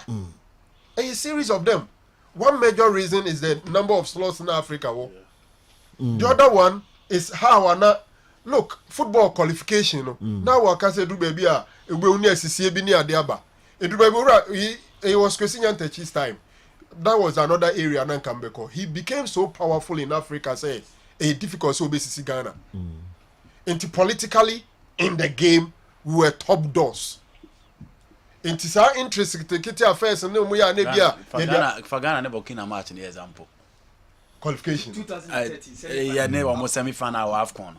Oh, enti all those factors a boy man namafui and now from 26 no mutimi by. One, number of slots are increasing. Two, sika na fe dia buy no dia shema obia motivation and enthusiasm also. Three, we became so powerful in Africa because of Mr. Kwesi Nyantakyi. It na den so obi betwa fa so easy. Minsro kra metuma ka say edru ba bia referee kra ye you say kodi Ghana match a unim say Ghana no mo FA president no so ye powerful. Enti untumi nkosisi no no anka hwe kra. Okay. And you say a group of players are no money mpo. Okay. All right, yen to aso edru ba bi kra na akoye akansi between NDC and PP. So obia ye show edru obia so obia no be ye bia. And there's a Garika project ni sika ye twia dia qualify World Cup. Ni sika twia keto. How do ni nyanko? Yeah. And on the political rules are by the obia ni abrace up so hwe ni. I 1-1 I 2-1. Kwan bia so ma team. And I say before in Nigeria one thing some course. Yeah. You say if you see a qualify for World Cup, Kufuor de Yako, Professor Tamils de Yako, Muhammad de Yako, Akana Nado, Onunko and into me for Yemko. So it is a way and another. There's a way be the support team and lo and behold, or ye do be be an yequi. Okay. What is the it's political will. Those things, those times, not those competitions and those things were not there. I think we didn't even know the value for the World Cup too as well. Say Franco, say what shall say you? Ebedu maybe near cut off. After being finalists in 1970, Young qualified the next 3 AFCON tournament till 1978. Okay. Among function so. Young co 72 ewo Mali. Young co 74 ewo Egypt. Young co 76 ewo Tunisia. After winning 1982, dropping out of the group stage in 1984, the next 3 AFCON tournaments you and no team qualify. As a Chinese say, after 82 no, your modema bar from Ghana. Okay. But even 92 cry making impact we you know. Yes. After I think 94 was quarter final, 96 was semi final, 98 was group stage. Yes. But still back to the question no. Yes. 1982 young qualified, but we were top notch in Africa. Yes. And he still comes to Sergio's question. Sure. But the reality is that in recent times, Genoa, Sika ye do room for qualify. 78 you chief and so. Yes, but Sargentina young qualify. Yeah. But Genoa, I've say Sika ye do room for World Cup qualifiers no. A bit me at Chirukro. Okay. Gerald. Yen to aso. Means a man for so e de omo de obia ne de on team work baby obia. Or say can Kotoko and Haas make a meaningful impact and why? Africa or Mobekoi. Yeah. Meaningful impact, I say it depends on target our set amount. But my dream say Ghana for you imitate any baby group or make it to group stage and nay you be friend meaningful impact. That's why we need to target their mom. Two for some Africa. There's one another no Petrophy no. Okay. And away so a meaningful impact. It's a meaningful impact. One gasa kwen was a budget trophy no. And you hene na pet trophy. Okay. And away so a meaningful impact baby kudura. Obi abaka say and meaningful impact. Oh yes. Another you need betima make meaningful impact and you real group stage in one say meaningful impact. You need to draw the standard of any meaningful impact and send what to me I can see beat me and I into me. and my dream is a Kotoko has, depending on previous performances in recent times, you know, if any of them makes it to the group stage, we'll call it a meaningful impact. We'll group stage, no about 6 matches. Yeah. A group we are, no matter the position, at least Yebeka say are making meaningful impact because now when Chenyeka said the last Kotoko coach or the Kotoko real group stage, CK Akono. Okay. Well, I think 2018, 2019 season. Now, can they make it? We should draw. Has in a draw. Kotoko a draw against a Burkinabe side. Me, I don't think say a draw. Kotoko to me eliminate. Forget about history. I think 1, according to any difficult. 2, Burkina any Ghana. Sa intrigues in Yemen Kinkiti North Africa out. I think a lot of it no be boil it down to performance. The Makotoko situation here tricky kakra say who is the head coach of Kotoko now? Say Omantima resolve it Omni Prosper Ogumneti issue nanimu ye. No more appointing a new head coach or Dombeko Africa. Necha it will affect them. It's football. Or you know, a big part don't pass away coach and a bit of Modicani Nakasesi. And it is possible that they are doing this recruitment in consultation with the would-be coach. Coach a be obebabe man for you know, or minimum. A be omunina dinkita home. Omo chama kwema da no ma appointino. E basa so mo ye signings are omutimi consultino. No money na ye into oba oni materials no. Eye like Obama na ye fufu aka say oh coach ni ba ni assign players e we anti players o mo sign o mo nim ho hwe. Sometimes it means sometimes to so identify that now ni ye adwuma boma whilst there no he can be involved. But so Kuredu told us Kotoko players or Honoma and San Obebano now omu recruitment no involved. So that thing is done. And Kotoko major problem will be how they prepare towards the game. So man prepare Waller, it will affect them. Because for all you know, Kadiogo have their team, they have their technical team, they know their opponent and they are preparing. Into preparation is a major issue. To be very frank with you, I don't even know the entire squad at Kotoko Africa as we speak. So it's very difficult for me to say they will make impact or they won't make impact. But I think it is doable. Okay. Over Haas technical team is intact. Core of the team is there. They are doing 1 or 2 signings. Almost say train. You also pray for a good draw. As our bonfire, so say ubenya opponent. Sebi ni mo hakakra. Ni nyina ka hu bi. O start ya na konyinya RSB kan ni hwan mu bia. Obefi. Achinye bi eni ho. Nti is a bit difficult. I think the group draw is the most important. The Obishian here, the Obishian very important whether you make it because now warm me up. Group even. No say yanko group. Okasa no me can't draw no. Or say draw now. See I am man of Africa team the possibility to be free 90%. You see say big guns pa ni mem. No, you know say prelims no but you can first and second. So what has on board comes the network of Morocco in the second one. Okay. And that is the angle we are picking up. North Africa and the Obebe. Also, Kotoko play-off to the group stage.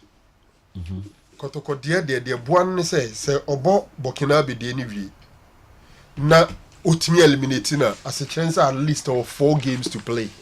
Because the next stage, so Bono went to me and you name free mumpa. Obenya play-off for confederation.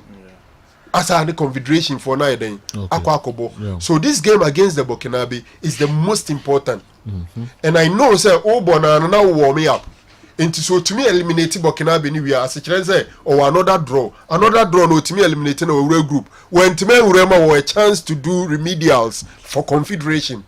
In the case of House of Onusunyame na Dumonya baby agina mo game a chance has a 1 game or bebo round 2 no and some of dropping from the Champions League ye the Omusuni has the Akusieni a horse so e bomb paye pa but my game say between Kotoko and has so bia and to me make it to group stage yem friend meaningful impact. Okay mamin ka bibi kakra bi about betting no nanka me try again. To be very frank with you, as I speak, who GFA documents and regulations on betting. But some of the UK for no they are not to turn for to who. betting companies as sponsors. And your clubs no in UK near the Adinian BB, our betting companies. Oba Ghana, your clubs ahodwa betting companies sponsor omo.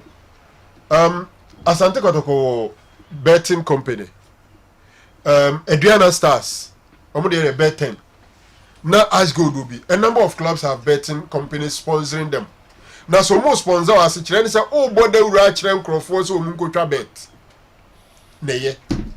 Nemo mu ankasa wo hye jesi ne de. Emrasi kwan say we try bet. E wo league a wo bobi mu.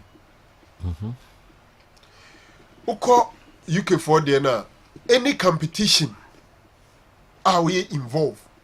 Wo and even your immediate family. Intimi twa bet. And unti Daniel Sturridge nuane ko twa bet say Daniel Sturridge be free Liverpool no. O di bet. Eventually, omo terminate Daniel Sturridge could di Turkey. Issue ni babonten his contract was terminated and sanctioned. Eti the woman say yes. Bet power sponsor a league no. Nanso GFA president all the 18 clubs no musi akan ni bi.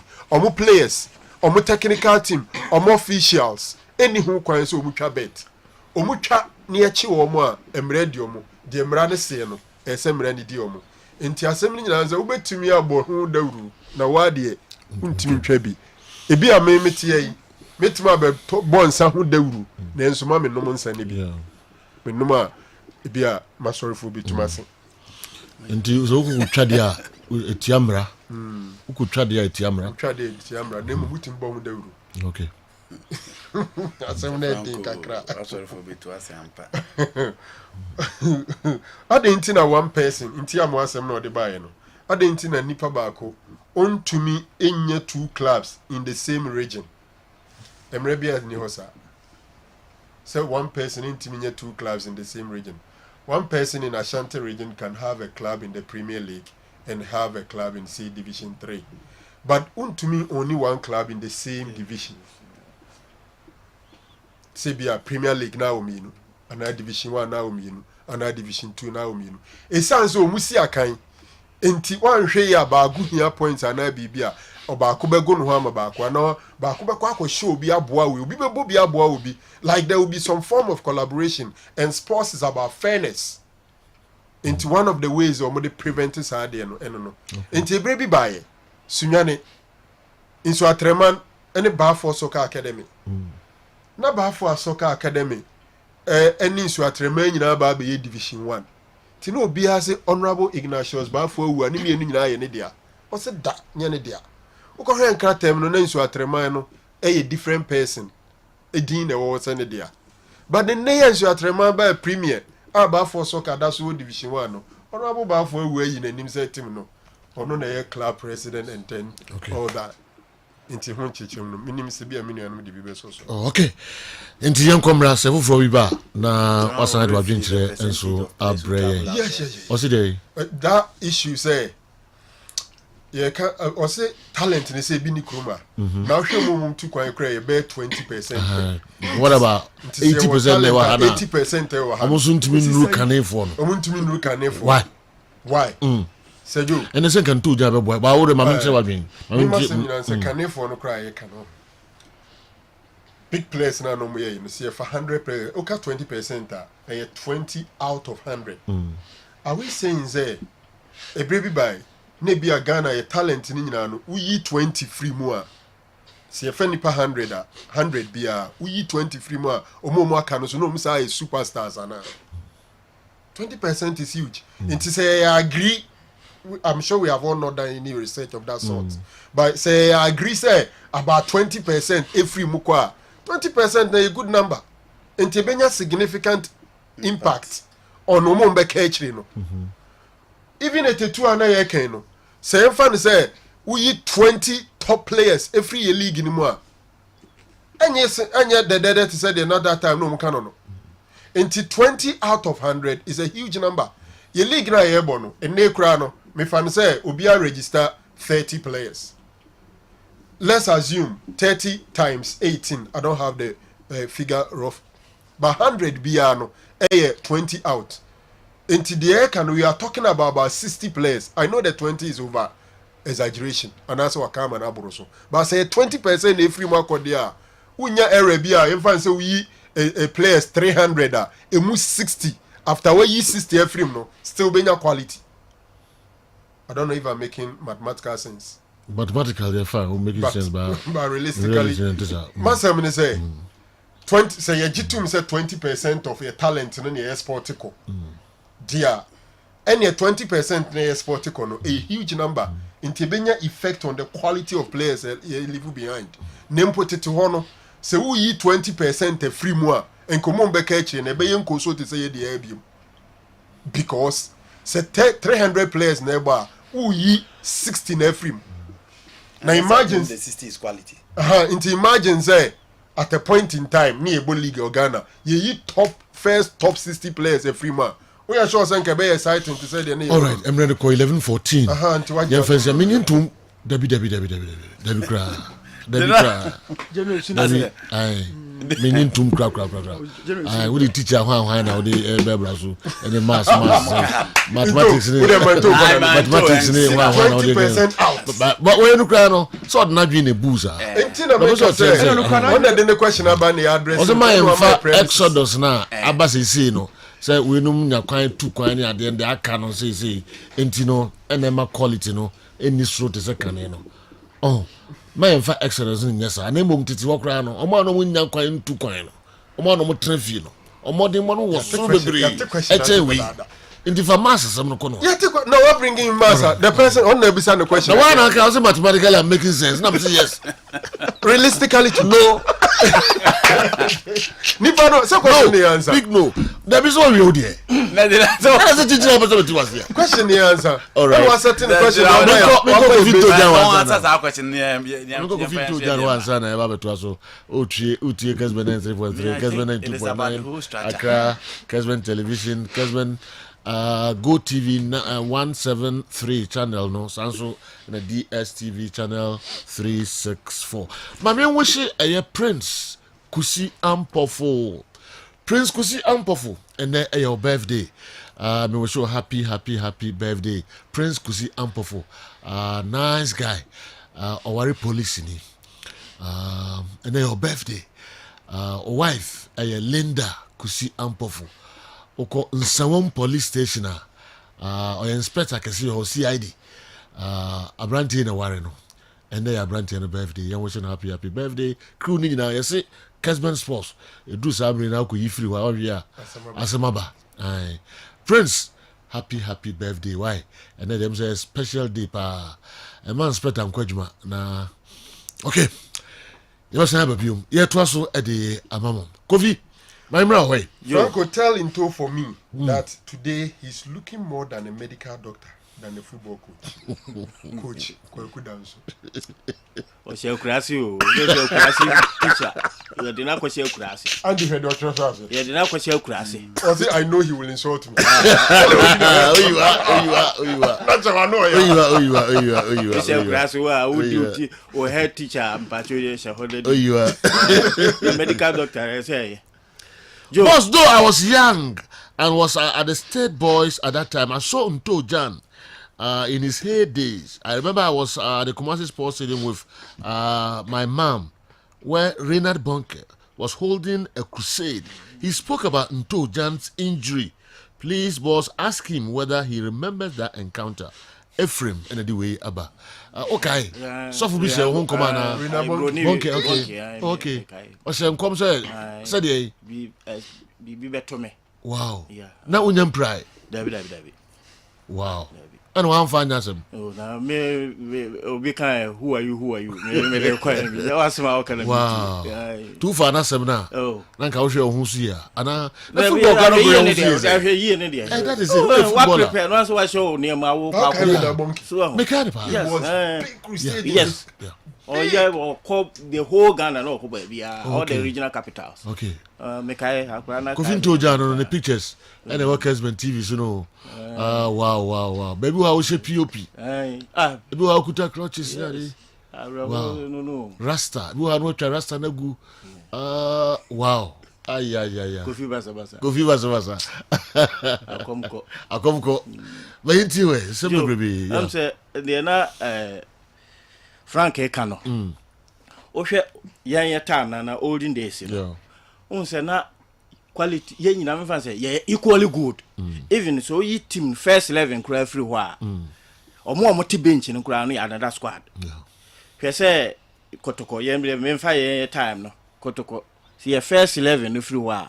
Na ajimandu ya nom ne Kofi Usu Olira Haman nom uachira omono enya bi moyo bright obin nom enya bi mo na hwe sa squad na enti se me fan say first 11 no kura free mu a ye wo equally bench no cry another team because there was a time na coach Ade or prepare team no mienu enti ye team the way kobo ha na ye the way akobo ha a bi anso ye nya results so and then no entisa yes and then entisa and then no Joe the ama problem ni na aba no ye o hwa those days na course no ye adwuma ye bo 4th division from course we bo 4th division we bo 3rd division we bo 2nd division and sana sa premier no mo eboba nti unfa sa levels no nyina no all the techniques and the qualities ni na won saka and ye den no so e wo ho because ye time no na ye den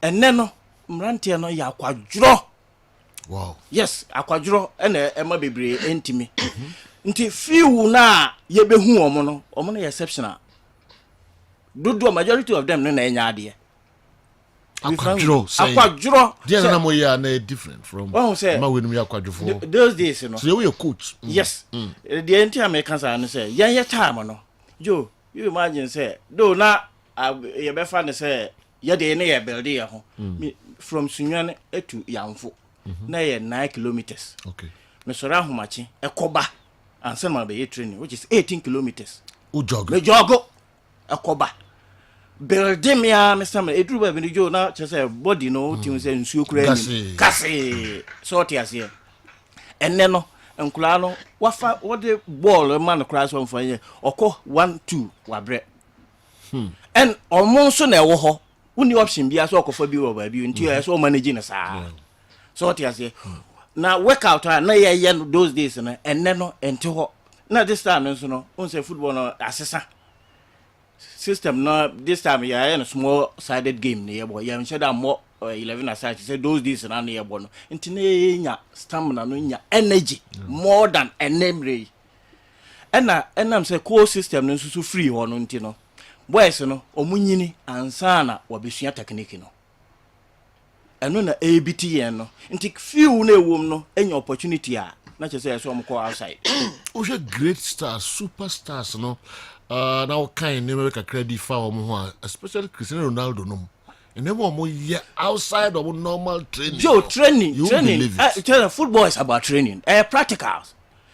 So one training well Joe the person or level of person dru no anya dia bedru it's about training na neno na make say omo ya kwadro na che say yan sebi yan coaches no nso no ebi no nso so ka ho say yentimi transform players no okay we need to transform them yajuma coach is a teacher nti say yan fa ne say me team me were about 30 players na yes me striker how players no money na mo ye den untimi transform untimi nchire no ba say be ya ebenya adaje achire player no eno so ya another problem okay nti akura na de ni nyansa de na dwe na onya ba ko bi botuma na che say no anu no yo ye nya striker but over those days because you also need an usunum time na omo prepare and they practice it ebe specialize it nti say ball no ba no nim how to position himself and nedie and once ordinary nani na mu a o ye lucky ajo na farmer no I see yes so the high ewo Ghana ha no your boys no ya kwadworo and a lifestyle be o masa fucking football no jo eno na make ya che say I say sabi ye ni quality no nti few na ewo ho no e so okrokro ne saa so what you say na yen coaches no so say ye nya time e chi omotena se e chire om ye educate om well no sabi ye nuanom binom ho a oni saa time no You just come to the field. Now there's a tactical player or chira and one no. Some of the coaches who cry a be your corrections.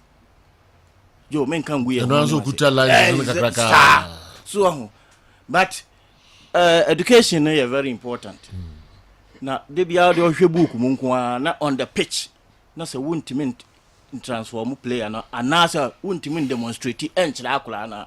Yo, not just say baby na tosin kakra. So what you say? And you know, so difference no there. Yan time no, omo de compare na enye yie. Never enye yie. Na ye time no so no na akwantuo no ohun the way na ye gi ye din ye pay yen asem na wo Ghana ha no enti say nei ene kotoko players when omubo match wi a ka se obi mfa adum ha se obi be frɛ na achiniska ye de no ye onfro ka won free ayi stadium mesin fa adum no jo no wa bag ayema so tias be sin ne no kra no ye send di ye din ho be sin ne na me no ka say ye didi ye din my players in di omo di Dabi jo anyhow why supporters no love for teams in the players ball to say wo me fa wo example say de bia wo ka olden days ball an ye ball no nye bi na nkura no ball no this time so o ma hwa kotoko supporters na hwe ball na nti edu ba bi o mo ye comparison ye hwe wo hwe Joe de bra time na hwe nde player obo ana hwe Steven one na me ko hwe the stadium good de bia na nipa ni yes na me wo man bi wo adum Chadukov store jo ya bo match Monday bia no she da be fa me say me metra na store anim keke na nipa ntwam hu say nto jante na store no just like that jo and then kotoko player be na be fa no say onkotina obi store even back no asukura no apart from bia foreigners here by make impact kakrai ye local boys no hwan pa na ati say ye boni din ana ye jeje no so ana ya so ano Asante Kotoko supporters swa me from stadium e de me be fa makom Sunday me ko stadium me si akonkon sa jo na Ghana player be na e benya no sa you won't get it ya hype for mo yes ye de ano for mo keke now jo say no players no say o te say wo ene me say ye hwe mo ball na utim say below standard because yam techniques na wo ho na me ne andicam kan ho asem say those days no ne talented and then kula ni nyini ansa na omo hu techniques no nti omo ya stiff omo nya flexible say ye time no do say na exercise bi ani ye ni ade against ye besi na ne ohwe o players ni bi no a ebi no ma chia ni ade na against exactly me kura me na me kura me nsheda ntene nti ya be fa na sa so what what they come off oh me come na me gina okra na me come ah move jo nyam ma me nka so you already what come also gina come na so pa move so me move abe hu se me move all right me ana me bow leg na okay so enti jo mama ya nhwe se kwan ye be fa so a nkula na bitima transform omo say itimi transform omo ya ye benya good team all right ti say ye kotoko ye say ye be kwa Africa Africa ye ko we said na and the we need to prepare well men me yenye adwen say betima kwa akwaje ene de eni ho ma kotoko ni bia na ada no ho ye participate itimi ko even group stage kura na ya ye bi na meme how nyina ne say we need to maintain the guys jo we na be no maintain wo jo ye betimi sika jo ye betimi yes ka to run aha say kotoko sika omutua na nye sika keto omu salary kotoko boys ne salary no I the mom so okay yan fan say sa mbeg or this mbelai oko o ton no amanako oko no o san itiska akoto obi di naba e dey na guarantee say nipa na oba no be ya de che mbela no na o ton be bia oko no Africa haya o Tanzania na bia oko Kenya sika okako gini ho no e che de oko toko anu na make say times be da bi o jo say ye hwe ne sa ye ntimi enkrokro boys no ene o monte na ha yie dia there still there will be a problem sikasem no dia Morocco $10,000 for Al Hilal na fa no to enti say o kofa ayimbela no de na ba no dollars say na otua $10,000 so the bag Ghana guy me say na otua ma no was a 900 million say be 900 million 8.82 roughly ne wo kotua no outside no adanti na on keep no it's getting closer to 900 million $1.99 I say no, say 8. 8 point something. He multiplied by 10. A month. Yes. Wow. Yes. Into obako. Yo, and I make us say, na ya club no so club so no yes ka so mo be run. I say sponsors yi bebrebe. Komu nyina sika bom na ko sika omunya. African ka. Ahom tesem. Asam can say that now. Ahom tesem but say ye niema yi a ye betima maintain quality no. Sa. Dan say ye be mo makọ. So na ye sen akope bi e de aba. Nti bibia na che say ye ko ye chi wo. De aba ne de na guarantee so be ya de che mbela. Wo hu me kire no. Nti I say ye prepare ye ho prepare niema ne ye keep boys no. Okay. Ye try say betima. Sabi. Otu for we ade a ohwehwa ye South Africa Cup no. We can eat our cake and so, have it. Yeah. Until once I basically running clubs no by selling the boys. Quality there they are. You narrow. Quality they are be affected quality. Of course. Yeah. Of course. Yeah. Of course. Yeah, very serious. What was the first in the zone? What go for players say ba. At the end of the season almost ebeko. What go for team building. Oh, I say to me five solutions say you maintain your do the solution is back up iska. And I make ya na ska apart from scars the major issue is say Bosman ruling by you know Ghanaian clubs and a good number of African clubs you know and share that in here. Most European clubs this will be Sembela on sign with 2 seasons that almost signed 5 years 4 years, 5 years, 4 years. By the Ghana Premier League, we are still signing players 2 seasons. Yeah. Into about 1 season, never 1 turn and next season, or you free agent. Into sign 5 years, there's some element of risk. I agree, but at the end of the day, if you are too sure, if you have done your scouting very well, such players you don't sign them 2 seasons. Fabio Gama, Senke, Mfani Senko sign be a 3-4 seasons. Me sure say be a Inka Kotokunjano and Uncle Kosen Yoku. Among almost all the clubs, into one way on betting media keep it. It will be another club in person beton. But Hesa a player no 1 year. I can't 6 months. I don't know renew. Now so you're ready to renew it. Oh no, there are a number of times everything is about communication. So why am I first one? So now the simple. The 5 years now can it's still about money. Yeah, 2 years, 3 years now. Yes, players no years ni twam. Omun sentua sa intistala de ye kan nyina genua de twalitia sika se exactly we tell sign player 5 years sika because one she says first year be am 1000 second year be 2000 the following year be 3000 the following year be 4 years obeko 4000 player na betia say but ye the first year untua second year na be oda so de neka obeda ka say o sign player 5 years and they see KK support Ghana League a legacy and it's helped a lot of clubs. First thing is a sign player for 3 years 90,000 no more training in Eddie Amano. And a KK support modi pro rata. A buy. Say 3 seasons 90,000 every year 30,000. Into 30,000 year to year. Next season see a tonwa. The other 60,000 a year into year.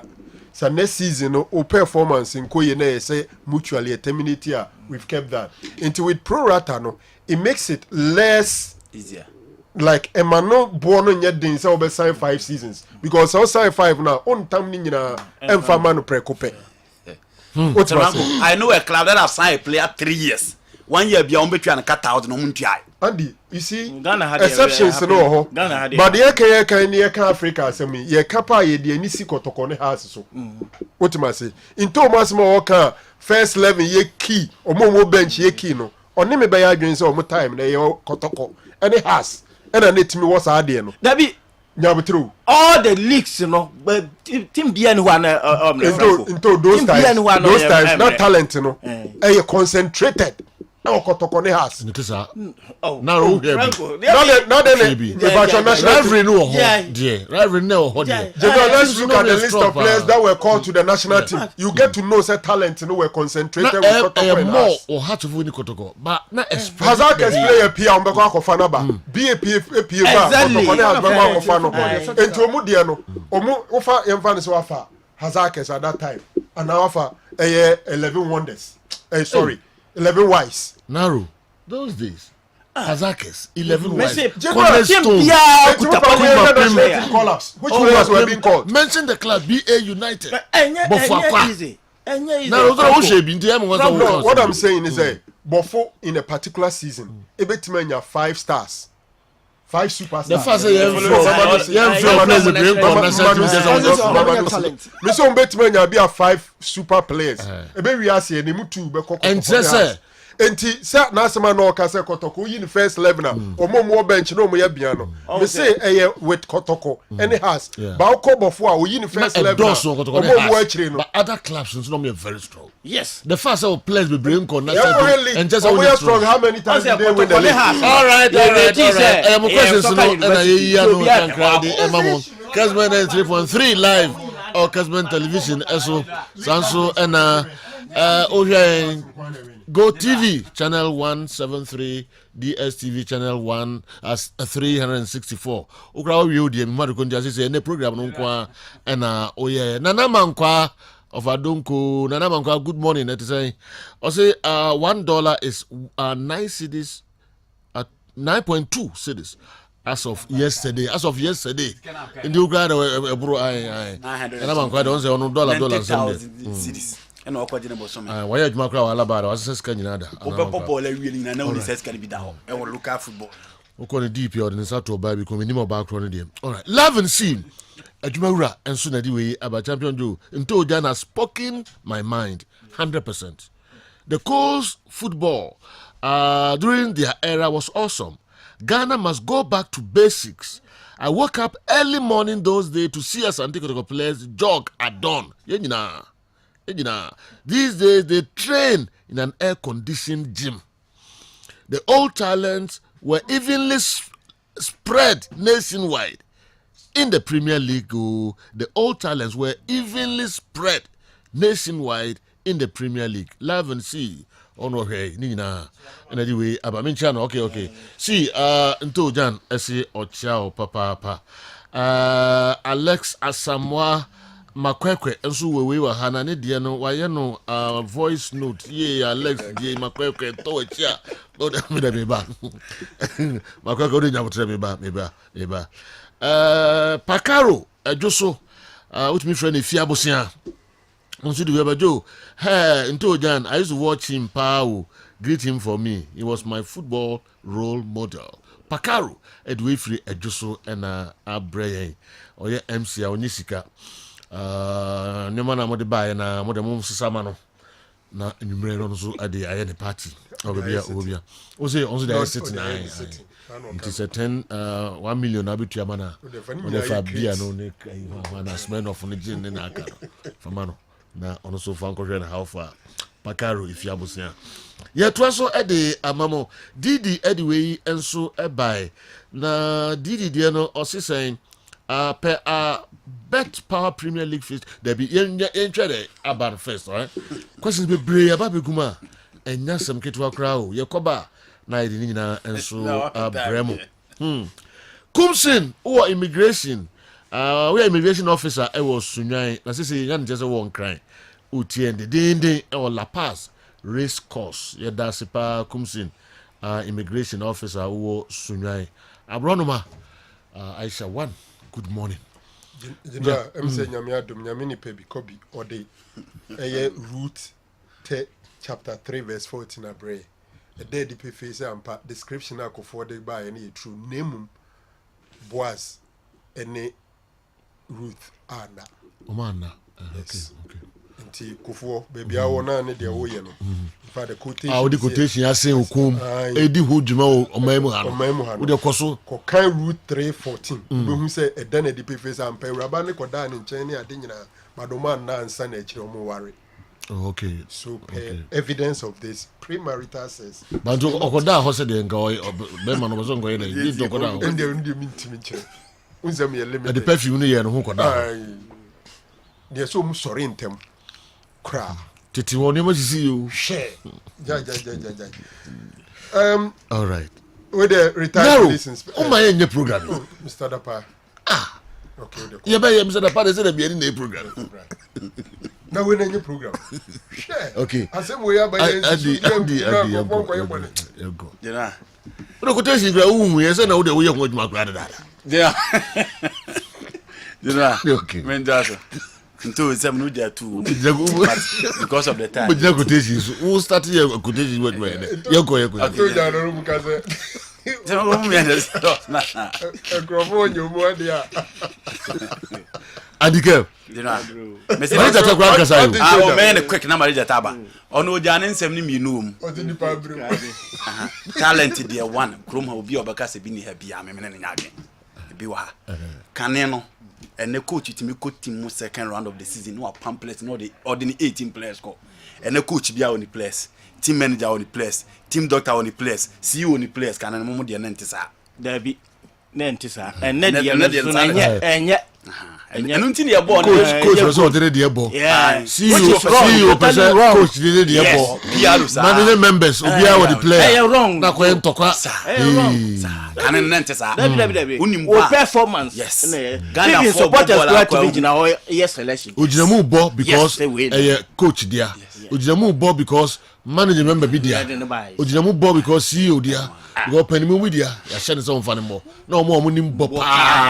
Maybe to bench. Kruma obi oni ball be akwa unya statistics. By na ball no kwa unhwe. Nti no so ya na coach tima ho adwuma. Adwuma be no ho. So for more money ball no no amfa omo ya di pressure ma say obako ye be kan so ye kan so ma wonti na so de ya pama no ya tele me pama no go just so de fa o encounter bi wo sunyan bebre me encounter kesipa ma me mi gina o say no way no way the only mbo no na me no yo wa football no ye didi de only mbo ho enye ne only mbo okay the only mbo na ye didi no ho okay ano no de ni gina ba bia obi ahu se wo ya de wo che otim mu hwan yo omo ni mbo no results on the ma no exactly but omo nya de no o didi hu enye yie o didi hu a enye yie yes because obe expose you nipa gina ho no omo ni mhwe o se de keke support kan no se mu ni mbo a yo so ye ni mhwe nti obi boss style na obi ya de na obi shegu anti ehu yo we play bi come bright obi e na owo you know really say bright obi de nyakopo we nya media no kotoko se me ne ko gabon na se na minim na medi animu no medi na bright so nya oje no one no train se bobo ground bi ntra bobo na bright bi so we fa no ba match bi gra using one match bi na pressure dey mame no ojo banko fa be bumi o omo ozo waru yeyi medi omo support rezo ba bro me cause onyade omo onyade yin firo yo me onim national side o panimu pa de akura bai na yamfa nan kan squad no na say ojo so be training me yo ozo mo de mo fa nan kan na say mpa cho dabi ye best start training nti wada ro menko nti wa agina ho ye training anopa we share dan so de akura no tum ono agina ho hwe players na wo ho na we say yenko ono ana efa akura no tina kan because quality na wo na ba no ne o ye o park be be se me yenko na me ka che nse enye na djuma nti o si ti so be ka school no ko ma sadi we be na no atwa because ena clubs nko amu na wo our national teams emu selection the coaches no be management disika nipa no ya de ya obi a good player so yo me de bia me come see the last thing I will do in my life say player me hu no na me recommend no bi nsi na for management committee obi a won player ewo F4 de ewo mpanifo we the executive hwan for de ewo we de nti omo a chafa no me de kakra bi omo ya de bia be ka ho and no Ghana for Bobo Kura who say Ghana for so we just free wa where danya resource ya shanti ya under 17 ni enti place wo krum ha ya hwa omo boss school for ball na akogina chi na ohwe bi na we na hwe under 20 na hwe under 17 na obuza say nti o mbo ball ni you kro mo ni ball you know oko mfichira players egu ho no dodo na ni mboche no mo mbo national by chance asem no affiliate we so na nkura na so ka ho enya akwadwo de no kure and player ko bobo o tech abaka now friend wa ha o wadum ha ya abaka se faka no be fa ba first dey no abako no mo yanko you know me dey na foreign team foreign no na and ma new nya videos ne dey na local okay the only na fe yan hwese the other year yanko mo ya aduma foreign bebre na ya ye ho aduma new General yes sir we cross look at okay or chino but look at back the video ni nipa busa say transfer market way a team ben at me abo rema wanya some quality okay General first of all share has for komanya konadu ya do manya junior kaba and when you Richard J, a left-footed player, or bet me a ball as a left back, a ball within the midfield, make the left side. Because he himself William Denchi every team in Mko. And one positive thing for Hasfolk, and say, General, I'm getting Konadu Yadom on board now, and you're getting one of the best centre backs in the league. Name Black Galazia, a more last and Konadu Yadom neighbor. So getting two players on board for the national side. Now, almost Abe Jinum, Asha the phobia colors, Eddie Amano, I think a very, very good thing the man has from the transfer market. Kuala, Kono, Asare Frederick, Enoch Morrison, Moise Poitier, and Thomas Paley. These are all Kotoko new signings. General Motimi about. Now look at something here. Kotoko last season on and I had the best attacking side. Defensively, I'm gonna say also the best defensive record our league now. Your boy, 48 goals and I'm share and I'm consider 20. But General, Osha and Bella goes to you fair get the kakra the county coach. I'm also enya a setting Mukwala. What to me, I had 1920 season for Ugandan top flight season, as the top scorer. Frederick Asare, one of the best goalkeepers. Oh, your league, especially in Krano. I'm getting himself between back down lad or whoever or that post. Kwame ba Enoch Morrison make a brief and Honda. And Osha Moise Poitier, I think this guy, I've said it already, and Messa also reiterated, he said, wait me a challenge than lad so much, especially the other about the game no fight a sort of ball, how we deal with in the area control and dominance. I think I'm making some very good moves or transfer him. Apia Kubi, a national product for the under 20 kakra and Chowe joining the Black Galaxy. And also so at Miako PM or Mediama. Talking about Mediama, Osha setting for re-entry Frank Boateng and Boris Banjul from Cote d'Ivoire, that 25-year-old goalkeeper last season. Now, they are son Idrisu Babet, you know. These players in our so you goalkeeper now come Mediama. It means expectation also. But trust me, by potential, appear could be a huge prospect. Mediama for Shenia, General Betimi Ayajumana, Akrofi Richard from Ken Faisal, Akopimo Suatrema. Talk about experience from House of Folk and Faisal, the domestic league. I'm getting Richard Akrofi, a team of free from Mobile for now. All be show make sure their moment organization, leadership, and how be command the I think in Suatreman and your player power. Atakusi from Kotoko Ash Gold, Wakako Pim Ken Faisal, and they were Chemko Bieni, our money no Ariana, Ibrahim La, or joining season halfway. TSC, the second part of the season, Ibrahim La, joining Clara France 11 wonders. But General, talk about something 10 goals, and now Unya Adema wonders, and then Masa Suenya Muntari Shafiu from RTU, the Abacon Mutimino, Bibiani, I'm making certain good moves. How they perform on the pitch, and at this season, the best also Ashe Beche United and Dikumi from Kumasi Santa. Now you can Hafiz Konkoni, Avonyo, Emmanuel Okra. These are the producers of goals and creativity hub for Kumasi Asante Kotoko. Sorry, Bechem United. But General, at this point, Omasa Aswanya and Dikumi are very, very fast player. We're center forward, very quick around the box. Oman half chance obetimi akeleno, but competition and Okotokono and Dikumi and Timi and survive it. We all felt Sekwan Poku kwa on the betimi Abba shed that boot, but after Kwame Poku and Dikumi and Timi and survive it under the pressure a war Babayara and then they walk up him bichim. I trust his potential. Obetimi Ayajumano Eddie Amomo and even 14 goals are Okra share or dear move no and Dikumi obetimi make good part of it. Fucking Faisal. Last season I who say through the justifies in the trials no with me and young crab akumi no me ensa Babayara Zuberu all these players in general can Faisal at trials no munyo more previous seasons but you have more impact and no more positive works at general omoye and this season Omasa so ayo justify ni bi mo I think say throughout the transfer market no can Faisal let me enter obia wait me no say pinpoint it but I've been following them and omo deals general omo making no I think say ni nyina no very very good deals but general I think say obi so busa say kotoko has folk players say free money or more mabeka ho ahoden no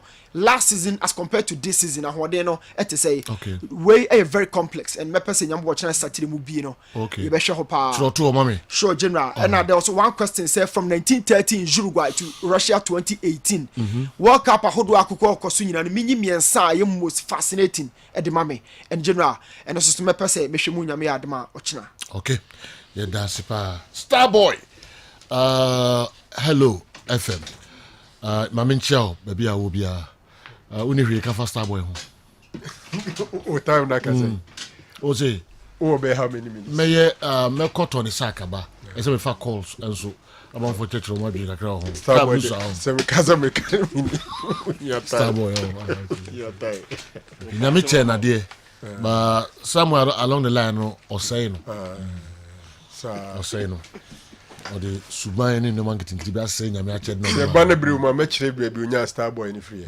me anam sesen din ni no mdi ma na nye yes star bia ai akwa kete o free prem o wie prem college for na margin o radio maker ye pon ye be course ro no to star bia ho first day second day the sro no mtu ni star bia na me say juma pay 40 o be ina din tie nya Starboy ni pa say yero oh no me am ba it's okay all right okay unu so akrobo to pepe all right mama wishes Sarah appear happy birthday Sarah me so happy birthday kase pa why I said one for picture ma ya nhwe se the city wow Sarah appear Kessben Sports annex udima kotin papa na ko fon fan fi bebre nka on fi onyo kase ama onwe school nko kase happy birthday Sarah appear between Stephen Adams and Godfred Saka who was more impactful at Aduana Stars. Okay, Aduana FC. Greetings to a headman of the century, Kwame Wiki. Oh, Isaac, if you free Temahabo and Abre. Isaac, you're very careful. Okay, internet and so I don't know. Yeba, Nina, Yadi Ebebram Starboy. Or say, thank you so much. Oh, Yadia Tumnasi, Nina, Eradina Yenedia. Mamin ko Tony Sack Electronics so na me twetwen ko kakra ba na fi mbebie lines no na manfo watimi akire madwen enen so Mr. Chumasi ene your birthday Mr. Chumasi wanyamfie adioso 70 years na wo Ghana Telecom e hono na wo ye adwuma hono na wo retire na onfa ye ndiagro crack Mr. Chumasi happy birthday na de wanyamfie adioso yin mso wo ma bebre omu betwa ho asia ne pa na party sonko ene ni je sonko na mbekom e wo fie Mr. Tumasi happy birthday family of Ghana Telecom. Okay, Tony Sack Electronics top papa preko na oho ento Tony Sack de ba no fiada se ya yeah. Na onim se niema pa ye use wo ye mfie ye offices ye nkonkon nua se anyina mo hoden fam no ene ye ba bedi ho adanse pa de ahwe mo me pa cho ye na meta kan se bi se wo yo wiemfo a oso to adepa na chama we say we ase ade aya na ya pa ne se wo beto ade na boso miensa achi na wo san koto sa ade kro na bio eno amount mi mbo asika no fi se wo bo asika no ade akoya ade foforo no na ade kro na wo spend isika wo ho na e san ba bedan wo ka eno nti na make am for ma say open quality and affordable electrical appliances are Tony Sack Electronics. Yen ye de property electronics na badwa so. Wo hwe atade ye hye me a property ne bomi. Ne ba no property ye se to papa preko na wo ho ento. E ba no fridges, e ba no freezers, e ba no air conditioners. Minimum horsepower wo pe. Ye was split air conditioners ye 1.5 horsepower, 2.0 horsepower, 2.50 horsepower. Ye very just say cooling no a bontem na eba no consumption so a wo form pa ye share a bibrem ha ye weather no ene ye system ne ye situations ho ene ye de ye property electronics niema no eno nti eba no papa de a wo san ye ho akwa yi agya wadwo eno ne nanchen eba no television sets, microwave ovens, blenders, any electrical appliances bi a wo hia wo fie pacho timi de wo hia wo wadwuma mu ho obi wono ma no op fridge e de aton niema me pacho fridge last week me ma onya ne ntie se fridge no ubie na wutum no na wodi pesika ne de emboa enu ntie o display fridges wo no mo a wo be hye oni ma gum minim kilos kra ope kilo bia ope bia no size bia ye wo ho size bia eno ne de obehihye oni ma no wo mu sa nti obi ba o point a na wayi ama no enye sa afa na ukohwem na wayi wei na wasan de atu me pacho ma wuntumi save on your energy consumption when it comes to the fridge no usage no ti pacho otone ma kotoni sack ho na all display fridges ni bi na won so fa di dwa ye display fridges no e bokwan so nkoso ne consumption no so wo form all our electrical appliances is built on German technology. Inti ba no say ne papa dia wana to bi edi ho adanse. Ghana fana ba bia wo bia wo se wo pe property electronics. Property electronics eno na ye papa no. Eno na manfo use edi ho adanse. Eno na wana to bi nyina se we die Paul Ambantem eso se edi kan. Sure. Ye wo SD Karam building Kumasi and in bottom of baby will be the southern like the southern belt, you know. Ye wo Accra, Spintes, ye be Coca-Cola factory, you know.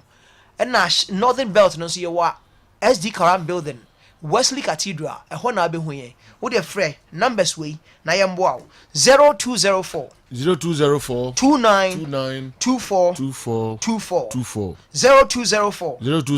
29 24 and now 0244 11 92 36 0244 11 92 36 Tony Sack Electronics to papa preko na wo ho simple ho man se me break say the star boy money refikala na ho to simple ne kona ugodi akona bare paris ho ne ho bia dumso enka na wo safo akura to me na wo ya dasi pa bones me pa to numbers no frɛ na kan ho ne omnkodi na ope bia so omde ebe ma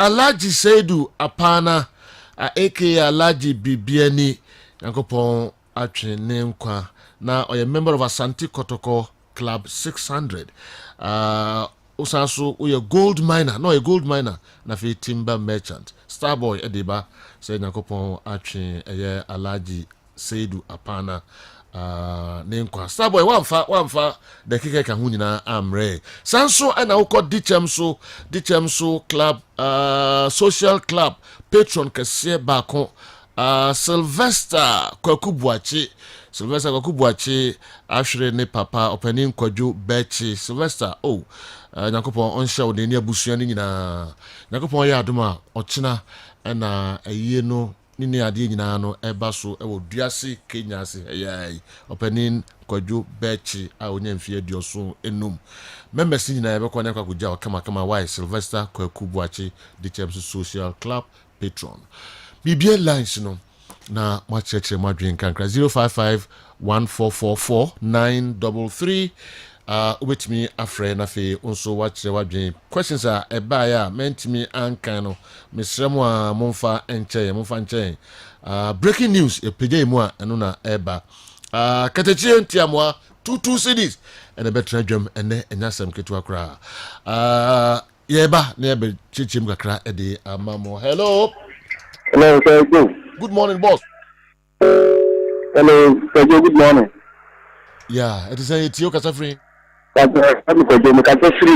Asemia. Air conditioning specialist. Okay. So the name is I'm alive to meet here. I'm about to come on my name. I see a time. Yeah, that's it. Eugene Muti in Semina Econo. Yesremo line no yaka ho asema hello, good morning. Hello. Yes sir, good morning. Good morning. Your famous Kasafri Nkoko. Okay, ozo yetiu pa. Kessben sports mo goduma pa mo ni yetiu see the whole Ghana there. Nso da sepa ya chia nkoko fo nyina medinka ka se peje mu dumienu a breaking news na eba kadejenti amwa Ziga na Aisha 1 ɛna ɛde ɛbɛbrɛ 45-year-old self-acclaimed evangelist yɛasɔ no mu dedenden wi pa dabi nyɛ wi human parts ɛna ɛwɔ no ho 45-year-old self-acclaimed evangelist nipa de atwitwa ɛna ɛhyɛ papa yɛ ho bebrebe atwitwa nipa ɛna 3 mentally retired women raped and killed at Abrim abodamfo ma ya repu wo mo ne kunkum wo mo emu nsem pamcho dumienu fato ha ma memfa mienu nka ho na nsem ekoso wo wiase. Hello, good morning. Hello, sir, good morning. Hello, good morning, Sergio. Everything. Hello, good morning, Sergio. Good morning, okay, sir. Good morning, Sergio. Hello. Manuel, because of Bekum. Manuel, because of Bekum. I can't put some busa. Can't put some busa. 6 players now. You're banding woman. You're setting a woman free now. Return to so can one. There's a lamp today na afa no mo ebeka ho asem di na eba en enka ho why okay and ya jamase ya mamone adwuma pan mu yeseju okay ya dase ya chia ya brekumfo enso enyina na kepon ya aduma no men se besane mo ahia questions eba en bebrebe yentimi anye ho adwuma Kofi Ntojan odi bi twato ana jo ma menchi a kotokoni bi a kotoko kuno or Techiman. Okay. Your friend Opoku or a bus driver. Okay. Travel from Techiman to Accra. Okay. Konekuno. I mean, lawyer Boafo. Okay. Lawyer Kwamboafo. What did you